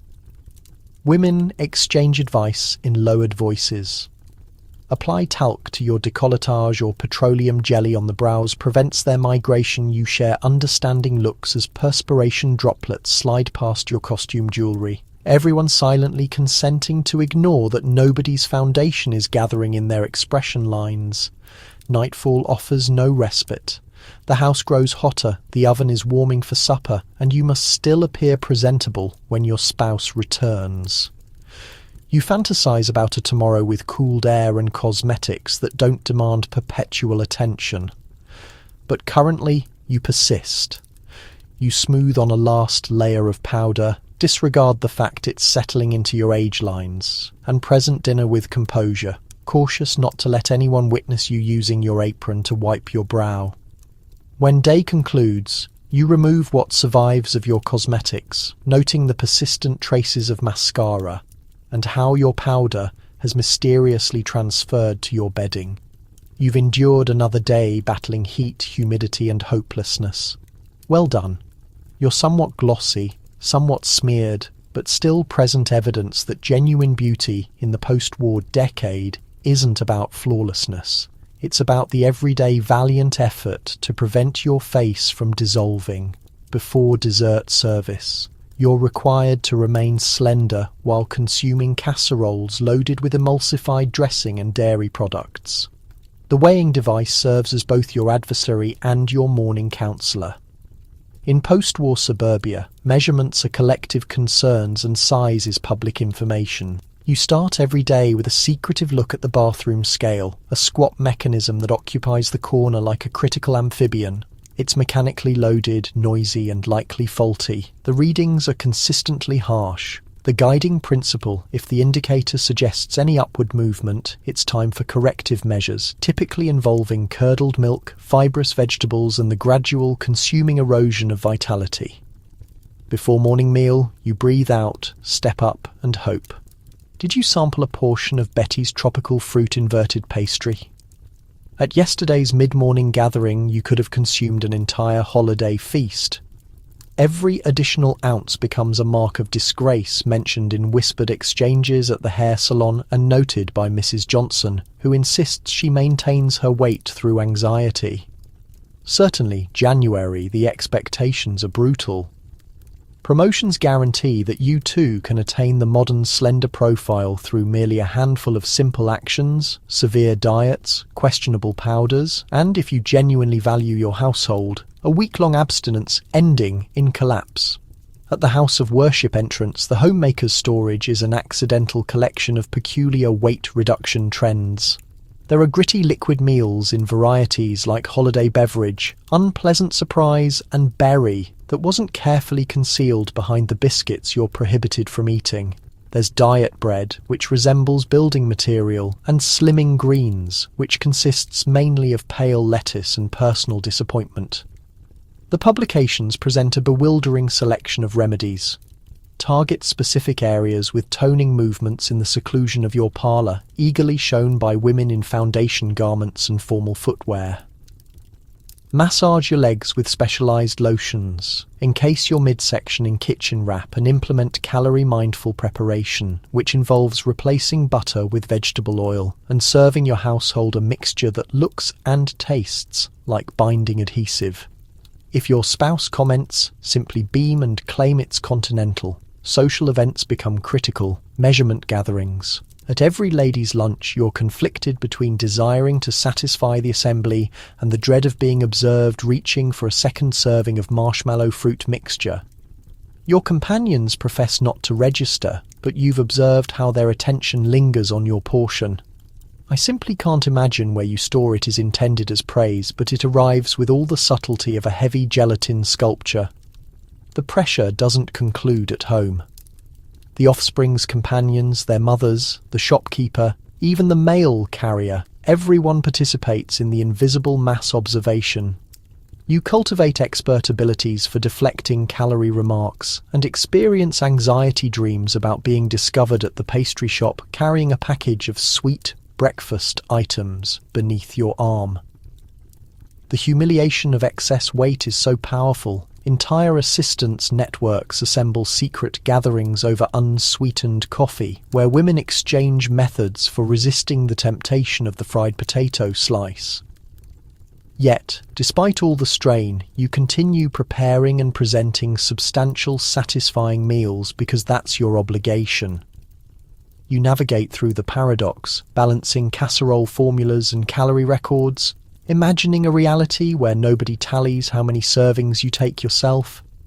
And if you falter, well, there's always tomorrow's fibrous vegetables and that gritty vanilla beverage. By nightfall, you've survived another day on the scales, both physical and communal. You recline in bed, stomach protesting, mentally computing the calories in a solitary inhalation and vowing yourself that tomorrow you'll perform better. Well done. You've completed another cycle of the residential weight surveillance, slender, resilient, and mildly tormented by the phantom of mayonnaise. Rest peacefully, and recall, the only burden greater than a casserole is the pressure of neighbourhood judgment. Authentic beauty in the post-war decade requires no less than 40 minutes of intensive effort and 5 separate products. The outcome?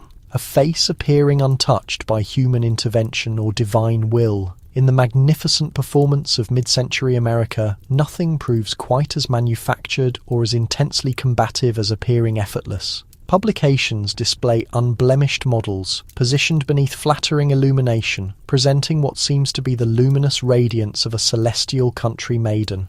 Simple, they insist. Hardly. They're cosmetics.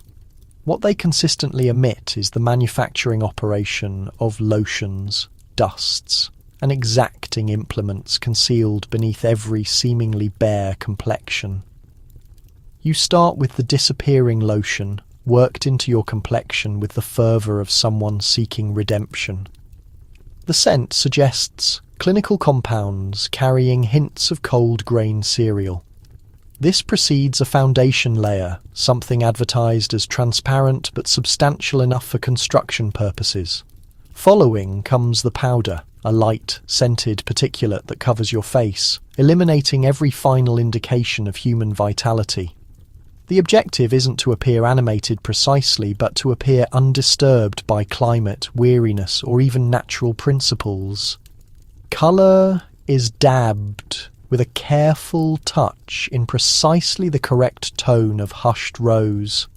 Not because you're coloured from physical exertion or joy, but because you've distributed it for 15 minutes, examined it in 3 separate reflections, and then distributed it again. An authentic flush must originate nowhere and conclude nowhere, hovering mysteriously like an untarnished standing. Eyebrows must be controlled, formed and enhanced, but only to the degree of reasonable denial. You stroke them skyward, fill in any sparse areas, and then instantly stroke them earthward again, because authentic women never appear overly ambitious.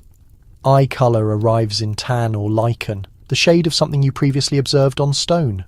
This is dabbed with the planet's smallest instrument, scarcely noticeable, yet you will dedicate longer distributing it than most men dedicate strategizing their complete existence. The genuine skill appears in the lash enhancement. Mascara is dabbed conservatively, merely sufficient to declare, "I possess lashes," but not excessively as to indicate you've learned of European fashion capitals. The publications suggest the solid formula, which requires moistening a compact black block and applying it with an implement suggesting historical punishment devices. The procedure is wordless, contemplative, and if you inhale sharply through your nose, entirely destroyed. Mouthparts are another investigation in opposing forces. You select a flesh shade, which in the post-war decade is merely a courteous method of stating not crimson.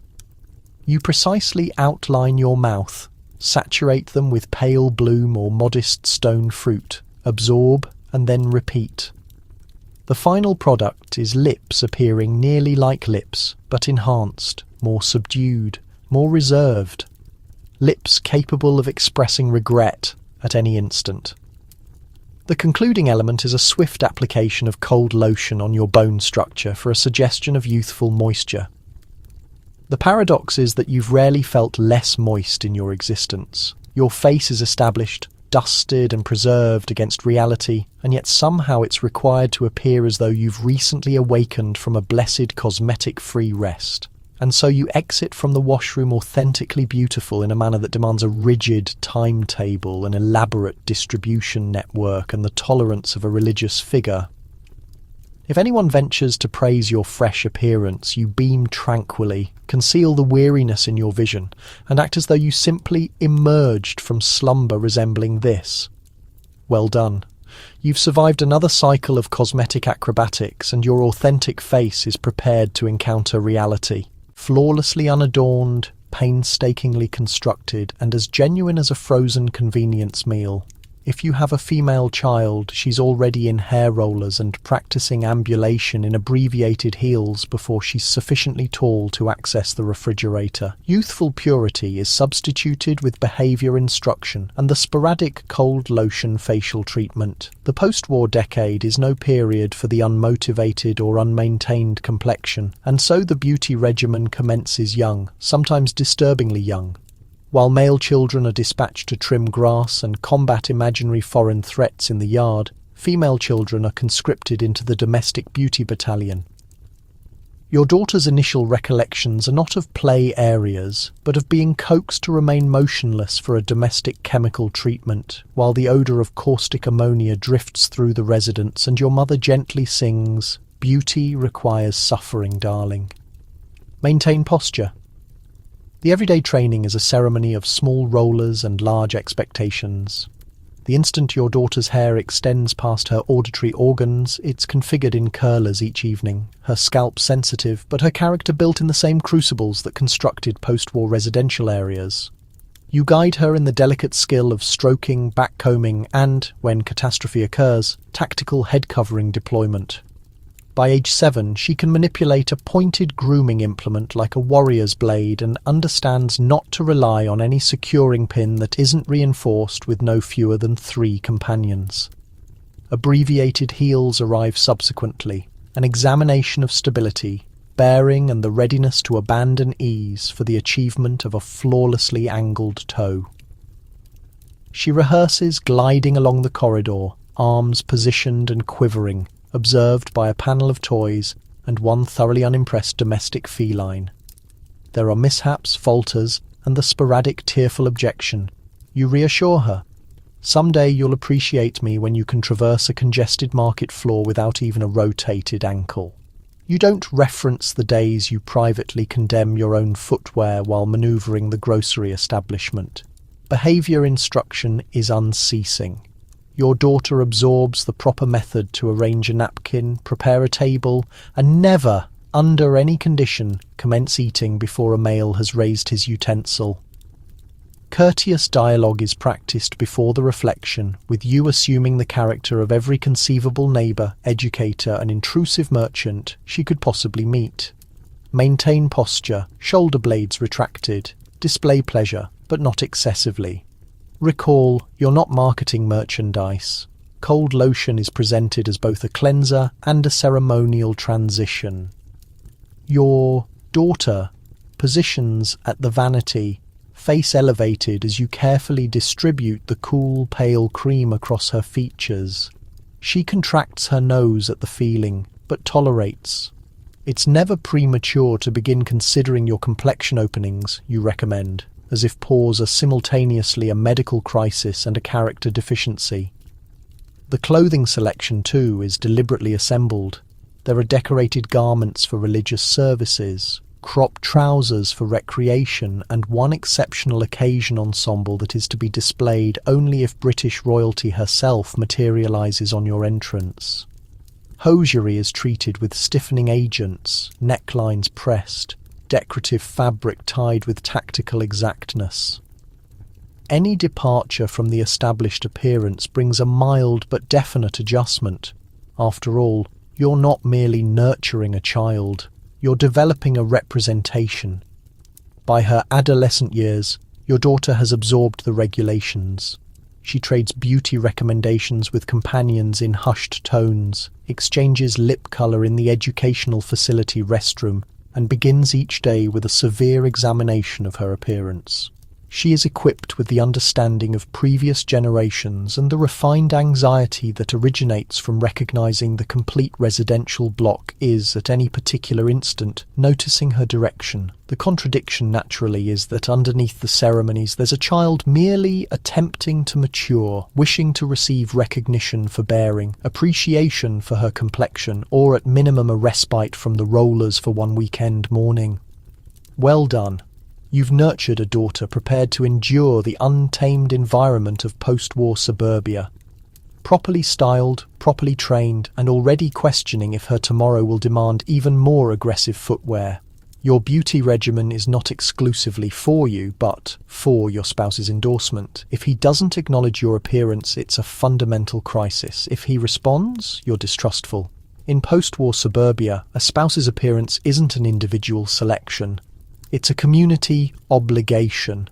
Every publication, broadcast program, and domestic guide makes it absolutely. Complexion, hair, and physique are expressions of your spouse's achievement, like an animate, respiring yard decoration with superior lip tint. The flawless housewife doesn't merely appear attractive for herself. She appears attractive at him perpetually, consolingly, and ideally in diffused lighting. Each morning the battle for endorsement commences. Before he even raises his eyelids, you're already before the reflection, reapplying the previous evening's lash tint, flattening hair rollers, and acting as though this immaculate version of you simply occurs spontaneously. The objective is to generate the deception that beauty preservation doesn't occur, that you merely awaken attractive. This is deception, naturally, a deception constructed on cold lotion, aerosol fixative and absolute resolve. Morning meal becomes the initial combat zone. You move into the cooking area in your pressed house garment and flawless curls, equipped with an expression that could penetrate glass. As you position his coffee vessel on the surface, you anticipate subtly but urgently for the acknowledgement. Something uncomplicated. You appear pleasant today, but if he states nothing, you descend. Has he ceased observing? Has your lip tint forfeited its attraction? Did Mrs. Robinson at the parent organisation appear exceptionally luminous this week? The mental dialogue is unrelenting. Yet, contradictorily, if he does remark, distrust emerges instantly. Why is he behaving so pleasant? What has he completed? There's no prevailing in this competition. The sole reward is suspicion. The publications aren't assisting. They direct you to maintain your spouse's interest with a rotating collection of hairstyles and fragrance. One promotion even proposes spraying your bedding with scent so he'll fantasize of you when you're absent. A concept that sounds affectionate until you're laundering bedding that emanates like synthetic floral compounds and remorse. Another suggests welcoming him at the entrance each evening, revitalized and luminous, which, considering you've dedicated the day scrubbing tile joints and mediating children, is approximately equivalent to requesting a distance runner to appear attractive. At mile 26, your beauty regimen multiplies accordingly. Hair appointments increase, lip tint shades are examined with the exactness of a space exploration initiation. Your reflection becomes both advisor and judge. You rehearse displaying pleasure. Not excessively broad, that displays desperation. Not excessively gentle, that displays weariness. Precisely sufficient to communicate, observe. I'm still the woman you wed, even as you question whether she still remains. But endorsement is a shifting objective. If you appear excessively attractive, he could question whom you're attempting to affect excessively plain, and you're charged of abandoning maintenance. You are perpetually navigating the narrow boundary between appealing and urgent. Males appreciate enigma, the women's publication's caution. So you perfect the skill of dabbing lip tint in concealment, converting beauty into covert operations. Your cold lotion container is concealed like governmental proof. Heaven prohibit he witnesses the framework behind the appearance. Even sleeping hours is a demonstration. The rollers enter after he loses consciousness. The evening lotion applies in darkness. You wish he doesn't rotate and contact your face, which presently possesses the consistency of candle material. And if he responds, you whisper something unclear about moisture and rotate away, promising to begin renewed in the morning with a new lip tint, perhaps, or a new edition of yourself completely. In conclusion, spouse-endorsed beauty isn't genuinely about him whatsoever. It's about the perpetual, worried choreography of being watched, assessed, and never adequately sufficient.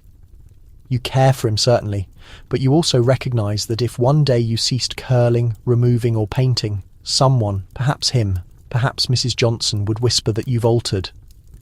Well done. You've survived another day in the danger zone. Your lip tint is preserved, your expression is credible, and your personal value, currently, is protected. Until tomorrow morning's coffee. Underneath the exterior of pastel flawlessness exists a mountain of squandered hours, forfeited currency, and the persistent sensation that your complete existence is financed by the American synthetic materials sector. The glossy publications never reference the receipts they display, radiant housewives in spotless cooking areas, but not the calculations behind preserving that deception. You don't merely purchase lip tint. You purchase the fantasy of simple beauty distributed in small pastel containers. Every promotion guarantees salvation for 49 cents, and somehow, every week, you surrender to it again.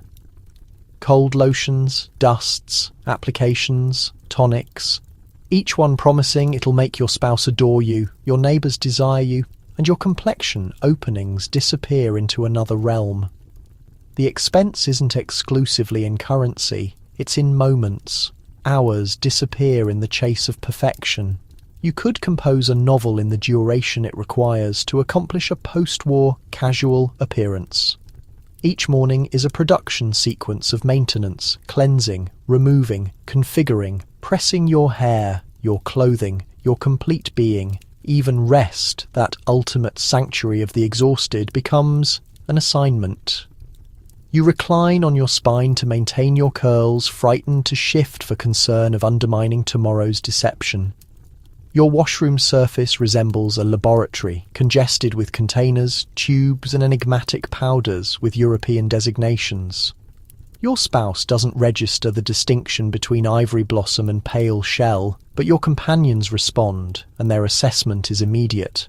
You are participating in a weapons competition fought with rouge, and the sole victims are your finances and your tranquility.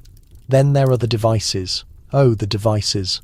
Curling implements that could function as marking instruments, electric rollers, portable facial massage devices that guarantee to activate youth and instead provide you mild electrical concern. The new washing apparatus, the new cleaning device, the new kitchen mixer, all advertised as time-preserving devices. But somehow, the more devices you possess, the less duration you seem to retain. Advancement, it reveals, is merely housework with superior advertising. Even your clothing collection is a financial void. Every season there's a new shade every woman must possess. Your garments must coordinate with your lip tint, which must coordinate with your handbag, which must coordinate with your spouse's community position. Laundry stiffening agent becomes your substance of preference. You press with exactness, wishing the creases maintain long enough to persuade reality you're maintaining it all intact. The psychological burden extends deeper. The publications don't inform you that beauty is an endless device with no termination switch. Every enhancement invites a new imperfection. You eliminate 5 pounds, but now your face appears strained. You perfect the eyeliner sweep, but your hands tremble from weariness. Your personal value dangles on a solitary quivering lash. One smear, one inadequate day, and you spiral into personal uncertainty. You are the animate embodiment of performing your maximum, yet somehow your maximum is never sufficient. And still you persist, because to cease would signify admitting the reality that the perfection you're pursuing doesn't occur, that the endorsement of neighbours, spouses and promoters is as temporary as the aroma of your last container of fragrance. You acquire another lotion, another shade of lip tint, another miracle in a container. Because optimism, however irrational, is less expensive than hopelessness. By evening, the expense of maintaining appearances has diminished you. You remove your cosmetics, tally the crumpled currency in your handbag, and question if your appearance ever belonged to you whatsoever. The cold lotion stings, but you massage it anyway. Custom, optimism, and the slight conviction that tomorrow could be the day you finally achieve it correctly. Well done. You've survived another day of beauty according to regulations, refined, composed, and merely somewhat more impoverished. After midnight, when the rollers exit and the cold lotion applies, the disguise falls. You observe into the washroom reflection, questioning what it's all pursuing, recognizing that tomorrow it all commences again. The ultimate secret beauty expectation, acting as though you adore it. This is the sole hour when you belong to yourself. The residence is silent, the dishes are air-drying, and the mechanical refrigerator hum occupies the atmosphere like ambient sound for the exhausted consciousness. You finally unpin your hair, each curl descending in weary capitulation, and work your scalp with the intensity of a woman attempting to recall she's animate. The aerosol fixative fragments like delicate precipitation. You observe it dust the surface, and consider that's likely what my aspirations resemble now. Luminous, delicate, and difficult to eliminate. The washroom reflection is brutal under the illumination of the ceiling fixture. You incline closely, removing the day's foundation until the woman underneath surfaces. Weary, gentle, recognizable. She observes back at you with silent defiance, the phantom of the young woman you previously were, still flickering somewhere behind the vision. You've dedicated the complete day constructing her protection, lip tint lashes, courteous expressions, and now, section by section, you disassemble it. The ceremony is nearly spiritual, cold lotion first massaged into every fold. You can sense the disguise dissolve, liquefying away in substantial pale streaks like surrender on your digits. This is where the resistance commences, not in language, but in the gradual unspoken relief of being unattractive in tranquility. Your appearance doesn't need to display pleasure here. It doesn't need to affect. It doesn't even need to blink attractively. You can contract your brow, grimace, yawn, or whisper condemnations about that neighbour who consistently arrives unannounced. Here, nobody's observing, and for several moments that resembles liberation. You stroke your hair systematically and without demonstration. Each movement feels like reclaiming a measure of rationality. Nobody instructs you to maintain bearing or to position your legs like a refined woman. Nobody assesses the manner your robe slips from one shoulder. The robe is worn and comfortable, a silent resistance against the endless cycle of pastel flawlessness. You could, if you desired, remain this manner perpetually. But you won't, because you recognize what's anticipating you tomorrow. The rollers, the lip tint, the performance. You consider the small, invisible revolts you execute each day, displaying flat footwear instead of heels when you recognize you'll be absent all morning, abandoning the dishes for an hour, even though the publications would be appalled, consuming an additional biscuit directly from the container while nobody's observing. These aren't failures, they're endurance methods. Small, delightful rebellions against a reality that anticipates cold elegance under artificial lighting. Sometimes, when you're cleaning your teeth, you consider all the women performing this identical ceremony across America, every individual removing her disguise in silence, each persuaded she's the sole individual weary of acting. The beauty regimens, the artificial expressions, the perpetual demonstration. It's draining, affirmative, but it's also connecting. You are component of a secret sisterhood of women who comprehend the authority of an instant alone, the small satisfaction of witnessing yourself as you genuinely are and considering, perhaps she's sufficient. You catch yourself in the mirror, lost in thought. A tilt of the head, a knowing smirk, and suddenly it hits you. Despite everything, the pressure, the absurdity, you're still standing, still finding humour in the chaos. The rollers in your hair, the endless casseroles, the disaster zone that is your makeup. The world demands perfection, but perfection can take a number and weight. Tonight you're choosing truth over polish. And honestly, in this era of frozen smiles and spotless aprons, that's the most rebellious act of beauty there is. Well done. You've made it through another marathon of expectations and carefully constructed illusions. Now, bathed in the soft glow of the bathroom bulb, you can finally breathe out, scrub away the armour and meet your own eyes in the glass. Enough. For tonight, that single word means everything. Every glossy page is a declaration of war. You're supposed to possess a turquoise stand mixer, a waffle maker shaped like something from outer space, and no fewer than 2 toasters because one might spontaneously combust. At dinner parties, appliance jealousy spreads like wildfire. When your neighbour purchases an electric can opener, you must act as though you've owned one since Roosevelt was in office, even if you're still attacking cans with what might as well be a rock. In the suburbs of the 1950s, kitchens aren't just food preparation zones. They're showrooms for your domestic credentials. The chrome shine of your gadgets serves as a direct mirror of your character. If your washing machine rattles too much or your icebox lacks automatic defrost, you might as well plant a flag in the front lawn, declaring we're falling behind. Achievement is calculated in motor strength and cotton candy colours. The catalogue season arrives like a storm. The instant those glossy pages fall open, you're whisked away to a fantasy land of beaming women drowning in gadgets promising revolutionary change. A singing pink toaster, a vacuum that supposedly lifts both carpet stains and your spirits.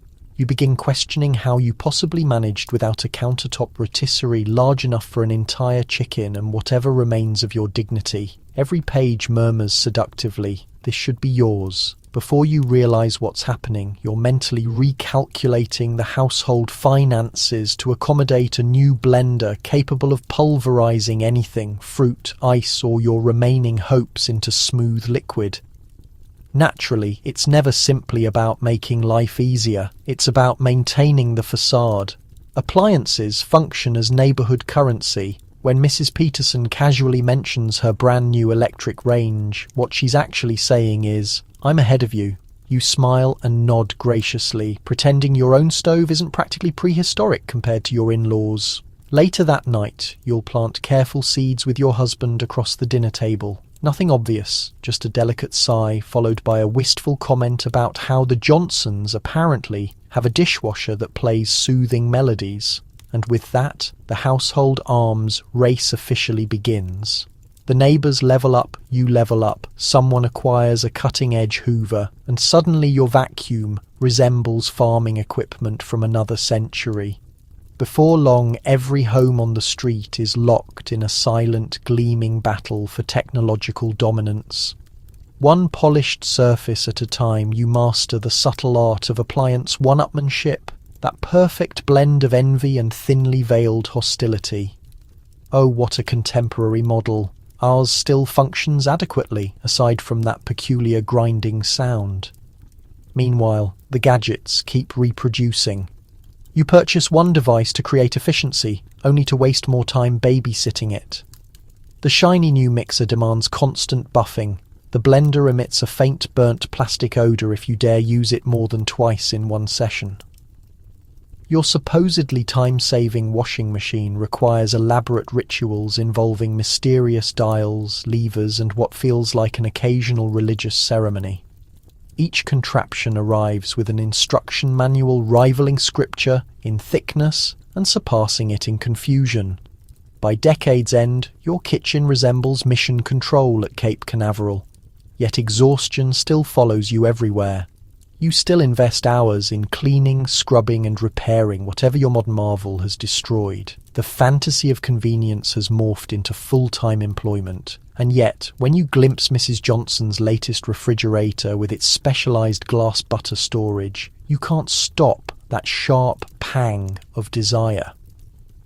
The buried reality of the appliance era is this: you're not purchasing efficiency, You're purchasing comfort, the fantasy that technological progress can lighten life's load, make it prettier, more tolerable.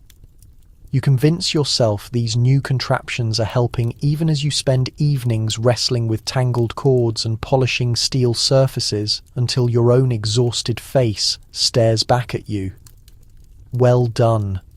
You've navigated another battle in the suburban space program, equipped not with spacecraft but with a blender, a fantasy and a quiet promise that you'll be first on the block to own tomorrow. A cheerful neighbour ambushes you with her arms full of pastel plastic bowls. Before you know it, you're imprisoned in a living room circle, forced to manufacture enthusiasm for containers that burp when sealed, and a ridiculous game involving cheese cube capacity in relish trays. Genuine social standing hinges on your ability to match Tupperware lids while blindfolded. Any moment now someone will pivot to selling life insurance. It begins with such innocence. A knock, a smile stretched too wide for sincerity, and 6 words that send dread through every woman's soul. Care to stop by for a bit? You're trapped before you can fabricate an escape route. An hour later, you're balanced on the edge of someone's plastic-wrapped couch, encircled by other women wearing strained smiles and weaponized cheerfulness. There's punch in a glass bowl, finger sandwiches growing moist on white bread, and the unmistakable aroma of lemon-scented hopelessness. The hostess, dressed in her finest hostess apron, distinct from the cooking apron naturally, claps sharply to launch the presentation. "Ladies!" she sings. "Prepare for transformation." She removes the lid from a bowl containing suspiciously wobbling Jell-O salad, demonstrating the miraculous way the Tupperware burp seal preserves freshness. The room erupts in collective gasps, partially from courtesy, partially from mild suffocation thanks to the Aquanet cloud hovering overhead. Then the games commence. Dear Lord, the games. Estimate the party set's cost. Identify that lid. Which container accommodates an entire meatloaf plus a crushing sense of conformity? You force laughter, carefully avoiding acknowledgement that everyone's silently computing how much guilt they can afford packaged as a $3.99 modular storage solution. Appetizers appear on pastel plates, each one a subtle marketing pitch for how splendid existence could be with 17 identical salad containers. Tupperware gatherings aren't actually about storage, they're about hierarchy. Every lid, every perfect seal proves you're a woman in control, organized, efficient, and slightly superior to others. You can gauge your neighborhood rank in cubic measurements. The woman, possessing the most comprehensive Wonderlier bowl collection, is essentially suburban aristocracy. And mercy on whoever confesses she still relies on wax paper. The hostess finally unveils her crowning achievement, a tower of containers stacked higher than everyone's collective aspirations. She taps the summit proudly. "Ladies," she announces, "imagine your husband's amazement when his leftovers maintain freshness throughout the week." An audible sigh ripples through the room, half yearning, half defeat. You envision your husband gazing into the refrigerator, somehow still asking what's for dinner despite overlooking 6 impeccably preserved meals. By hour 2, all concept of time has abandoned you. You applaud mechanically. You nod as if vacuum sealing lettuce represents spiritual awakening. You purchase 1 container, perhaps 2, purely for escape purposes. The hostess expresses gratitude, as though you've personally financed her university education. You depart, clutching a catalogue, and a growing suspicion you'll soon be orchestrating your own gathering. At home, you unpack your new Tupperware and study it wordlessly. The glossy plastic gleams beneath the kitchen light, taunting you.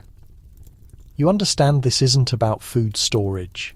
It's about attempting to fill something deeper, that perpetual chasm between your authentic self and society's expectations. Well done. You've escaped the Tupperware party labyrinth. Tomorrow those new bowls will be arranged neatly in the cabinet, where they'll remain untouched until your next neighbour appears at the door, grinning, clutching a brochure, and offering you the hermetically sealed existence you supposedly deserve. It's Saturday, which translates to transforming your 4-year-old into a miniature debutante for the local Little Miss Perfection competition. False lashes, industrial-strength hairspray, and a dress so rigid it could achieve vertical stability independently. The actual competition isn't between the children. It's between the mothers, engaged in silent combat over whose offspring can simultaneously balance a tiara and an existential crisis. Morning erupts in a storm of pastel pandemonium. The dining table becomes ground zero for sequins, bobby pins, and psychological trauma. You've been awake since daybreak, attaching rhinestones to a tulle skirt large enough to function as emergency parachute equipment. The child sits restlessly, swinging her patent leather shoes while you wage war against her curls, using enough hairspray to trigger environmental alerts. Each spray represents a plea to the judges, to the pageant deities, to anyone willing to spare you both from public humiliation. Pageant cosmetics for a preschooler requires surgical precision. Insufficient makeup and she'll vanish under stage lighting. Excessive application and she'll resemble a Vegas performer in children's footwear. The magazines advise enhancing her natural beauty, but once you've finished contouring, her cheekbones could slice bread and her eyelashes generate shadows on nearby walls. You suppress questioning your decisions while applying pink lipstick called cherub blush, and reassuring yourself this qualifies as normal, at least by 1950s standards. By mid-morning, the living room resembles backstage chaos at a budget Miss America pageant. Mothers circle their daughters like theatrical directors, administering final touch-ups and existential coaching. Remember, darling, smile showing teeth, but not every tooth. Angle your head, sweetheart. You're not punctuation. And don't forget, precious, champions never weep unless it's adorable.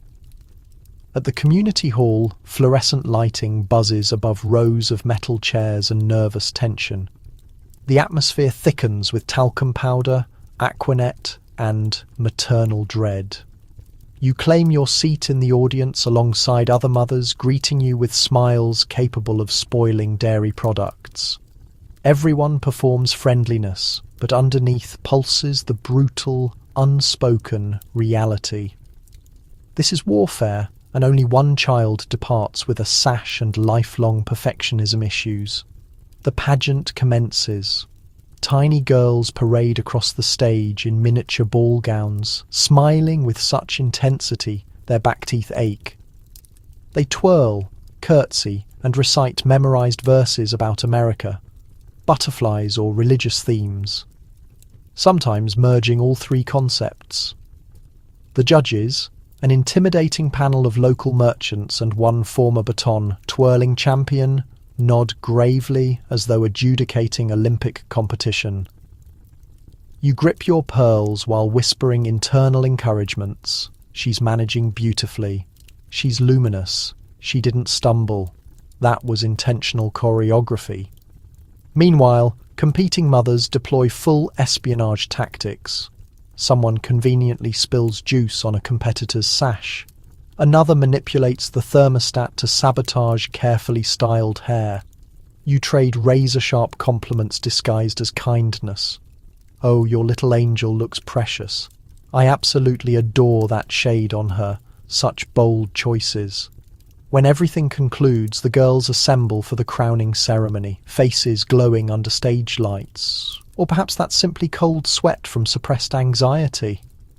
Silence blankets the room as the MC extends the announcement dramatically. And there it is. The victor's name. Not your daughter's, naturally, but another family's.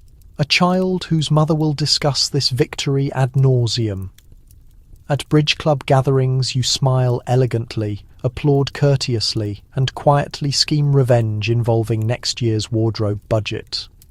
Back home, the crownless princess sits at the kitchen table, happily consuming ice cream, completely unbothered by suburban competitive pressure.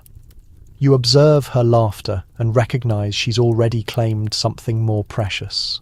Well done, you've survived another cycle of synthetic glamour and miniature meltdowns. The ribbons will eventually fade, but the therapy invoices are forever. You're midway through alphabetizing the pantry when the doorbell chimes. Pure panic. Your hair sits one curler shy of catastrophe, and there's a rogue dust bunny launching a rebellion beneath the couch. You're expected to produce coffee, cookies, and brilliant conversation without betraying any stress. Your entire neighborhood reputation depends on whether the bathroom towels are sculpted into animal forms. In 1950s suburbia, unexpected visitors represent social catastrophe. There's zero warning, no opportunity to conceal evidence of actual living, crumbs, unfolded laundry, or that 3-day-old casserole dish you've been promising yourself you'll soak just a bit longer. Every doorbell ring tests your preparedness, charm, and primitive survival reflexes. The magazines label it gracious hospitality. You recognize it as pure terror with a lace doily. First comes the damage assessment. You freeze, pulse racing, calculating your options. Who's arriving? Mrs. Johnson? The block's surveillance coordinator? The pastor's wife? Heaven forbid! Your mother-in-law. Each scenario demands a unique emergency response strategy. You rip the curlers from your hair, fluff whatever remains, and execute a frantic sweep of visible areas. There's insufficient time for genuine cleaning, so you depend on the foundational principle of 1950s emergency management. Conceal the evidence, smile through the horror. Dishes vanish into the oven, laundry into the bathtub, and the children, if present, receive candy bribes for silence. You spray perfume airborne to mask the scent of mild despair. The objective isn't actual cleanliness, it's the performance of effort. Your home should appear perpetually one advertisement away from magazine cover status.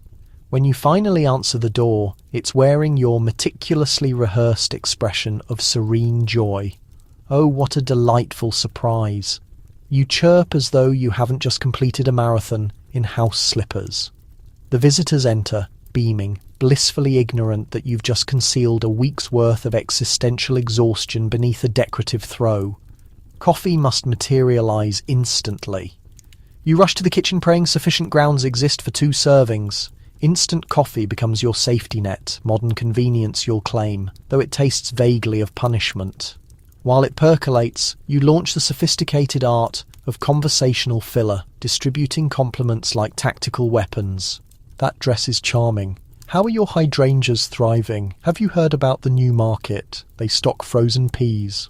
Meanwhile, visitors scan your living room, eyes darting like professional inspectors. Every corner presents potential disaster. Did you remember fluffing the couch cushions? Did you leave good housekeeping open to an acceptable article? Is the ashtray spotless? One stray smudge on the coffee table and you'll face silent social demotion. The cookie predicament presents another challenge. You're expected to maintain fresh baked goods perpetually available, anticipating neighbourly visits to check your well-being. Naturally you don't. Nobody does. But you maintain an emergency tin of store-purchased cookies, concealed behind the flour canister, prepared for rapid deployment. You arrange them ceremoniously, adding mint garnish as camouflage. Presentation trumps everything. Flavour remains negotiable.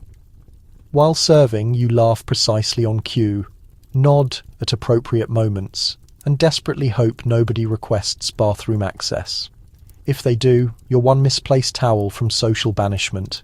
You've heard the stories. Poor Mrs. Henderson forgot replacing the guest soap last spring and hasn't received a single luncheon invitation since. Eventually, visitors begin departing, satisfied and unsuspecting. You wave goodbye gracefully, maintaining composure until their vehicle disappears around the bend. The instant danger passes, you collapse into a chair, mascara slightly smeared, spirit entirely depleted. Well done.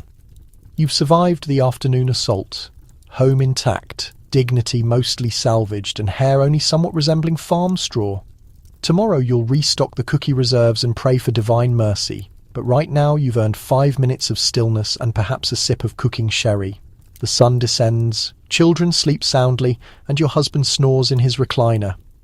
You finally possess a moment alone with the washing machine and your profound regrets. You stare vacantly at the shirt mountain, kneading starch while fantasizing about a universe where wash and wear actually delivers on its promise. The authentic beauty secret of 1950s Housewives, emotional numbness accompanied by the soothing rhythm of the spin cycle. The day has finally collapsed, abandoning the wreckage of dishes, toys, and the lingering aroma of burnt casserole aspirations. You shuffle into the laundry room, barefoot, hair drooping from humidity and falsehoods about maintaining control. The space hums quietly, fluorescent lighting flickering like a dying constellation overhead. You shut the door, not to muffle household sounds, but to seal yourself inside a small, somewhat private sanctuary of isolation. This becomes your confession space, your therapy chamber, your spa experience with lint filters. The washing machine continues churning, and you observe it as though watching an experimental film about domestic futility. Each rotation proves hypnotic, each faucet drip a slow rhythm of resignation. You pour detergent like sacred water and wonder precisely when you began measuring existence by rinse cycle quantities. Here, inside the laundry room, your thoughts begin wandering. You recall glossy magazine advertisements featuring radiant women folding towels with spiritual purpose, beaming as though enlightenment itself hides within fabric softener.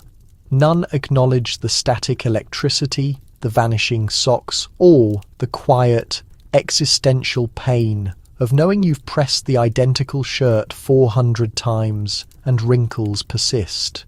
You study the iron hissing gently on the board and contemplate whether it's sighing sympathetically or mocking your efforts. You briefly entertain rebellion fantasies, abandoning the pile untouched, departing, escaping to Havana, maybe. You imagine yourself beachside, hair untamed, liberated from curlers and societal demands. Then reality intervenes, reminding you the only ocean in your existence is sloshing inside the washer, saturated with your family's grass stains and ketchup memories. You grab a folded towel and press it against your face, not to inhale fresh mountain breeze fragrance, but to muffle the quiet laugh escaping you. It's ridiculous, everything, the infinite parade of chores masquerading as affection, the beauty expectations, the immaculate flaws, the cheerful entertaining. The laundry room guards your secrets. It's the sole witness to your unguarded existence. Here there's no lipstick, no jewellery, no performance. Just you, damp laundry, and the strange solace of temporary invisibility. Occasionally you detect your husband's faint call from the living room, something regarding his missing socks. Predictably, you don't respond, not immediately. You permit the machine to hum slightly longer. You've earned 5 minutes of quiet, 5 minutes where you needn't be beautiful, charming, or productive. 5 minutes to recall that you're a human beneath the starch and performances.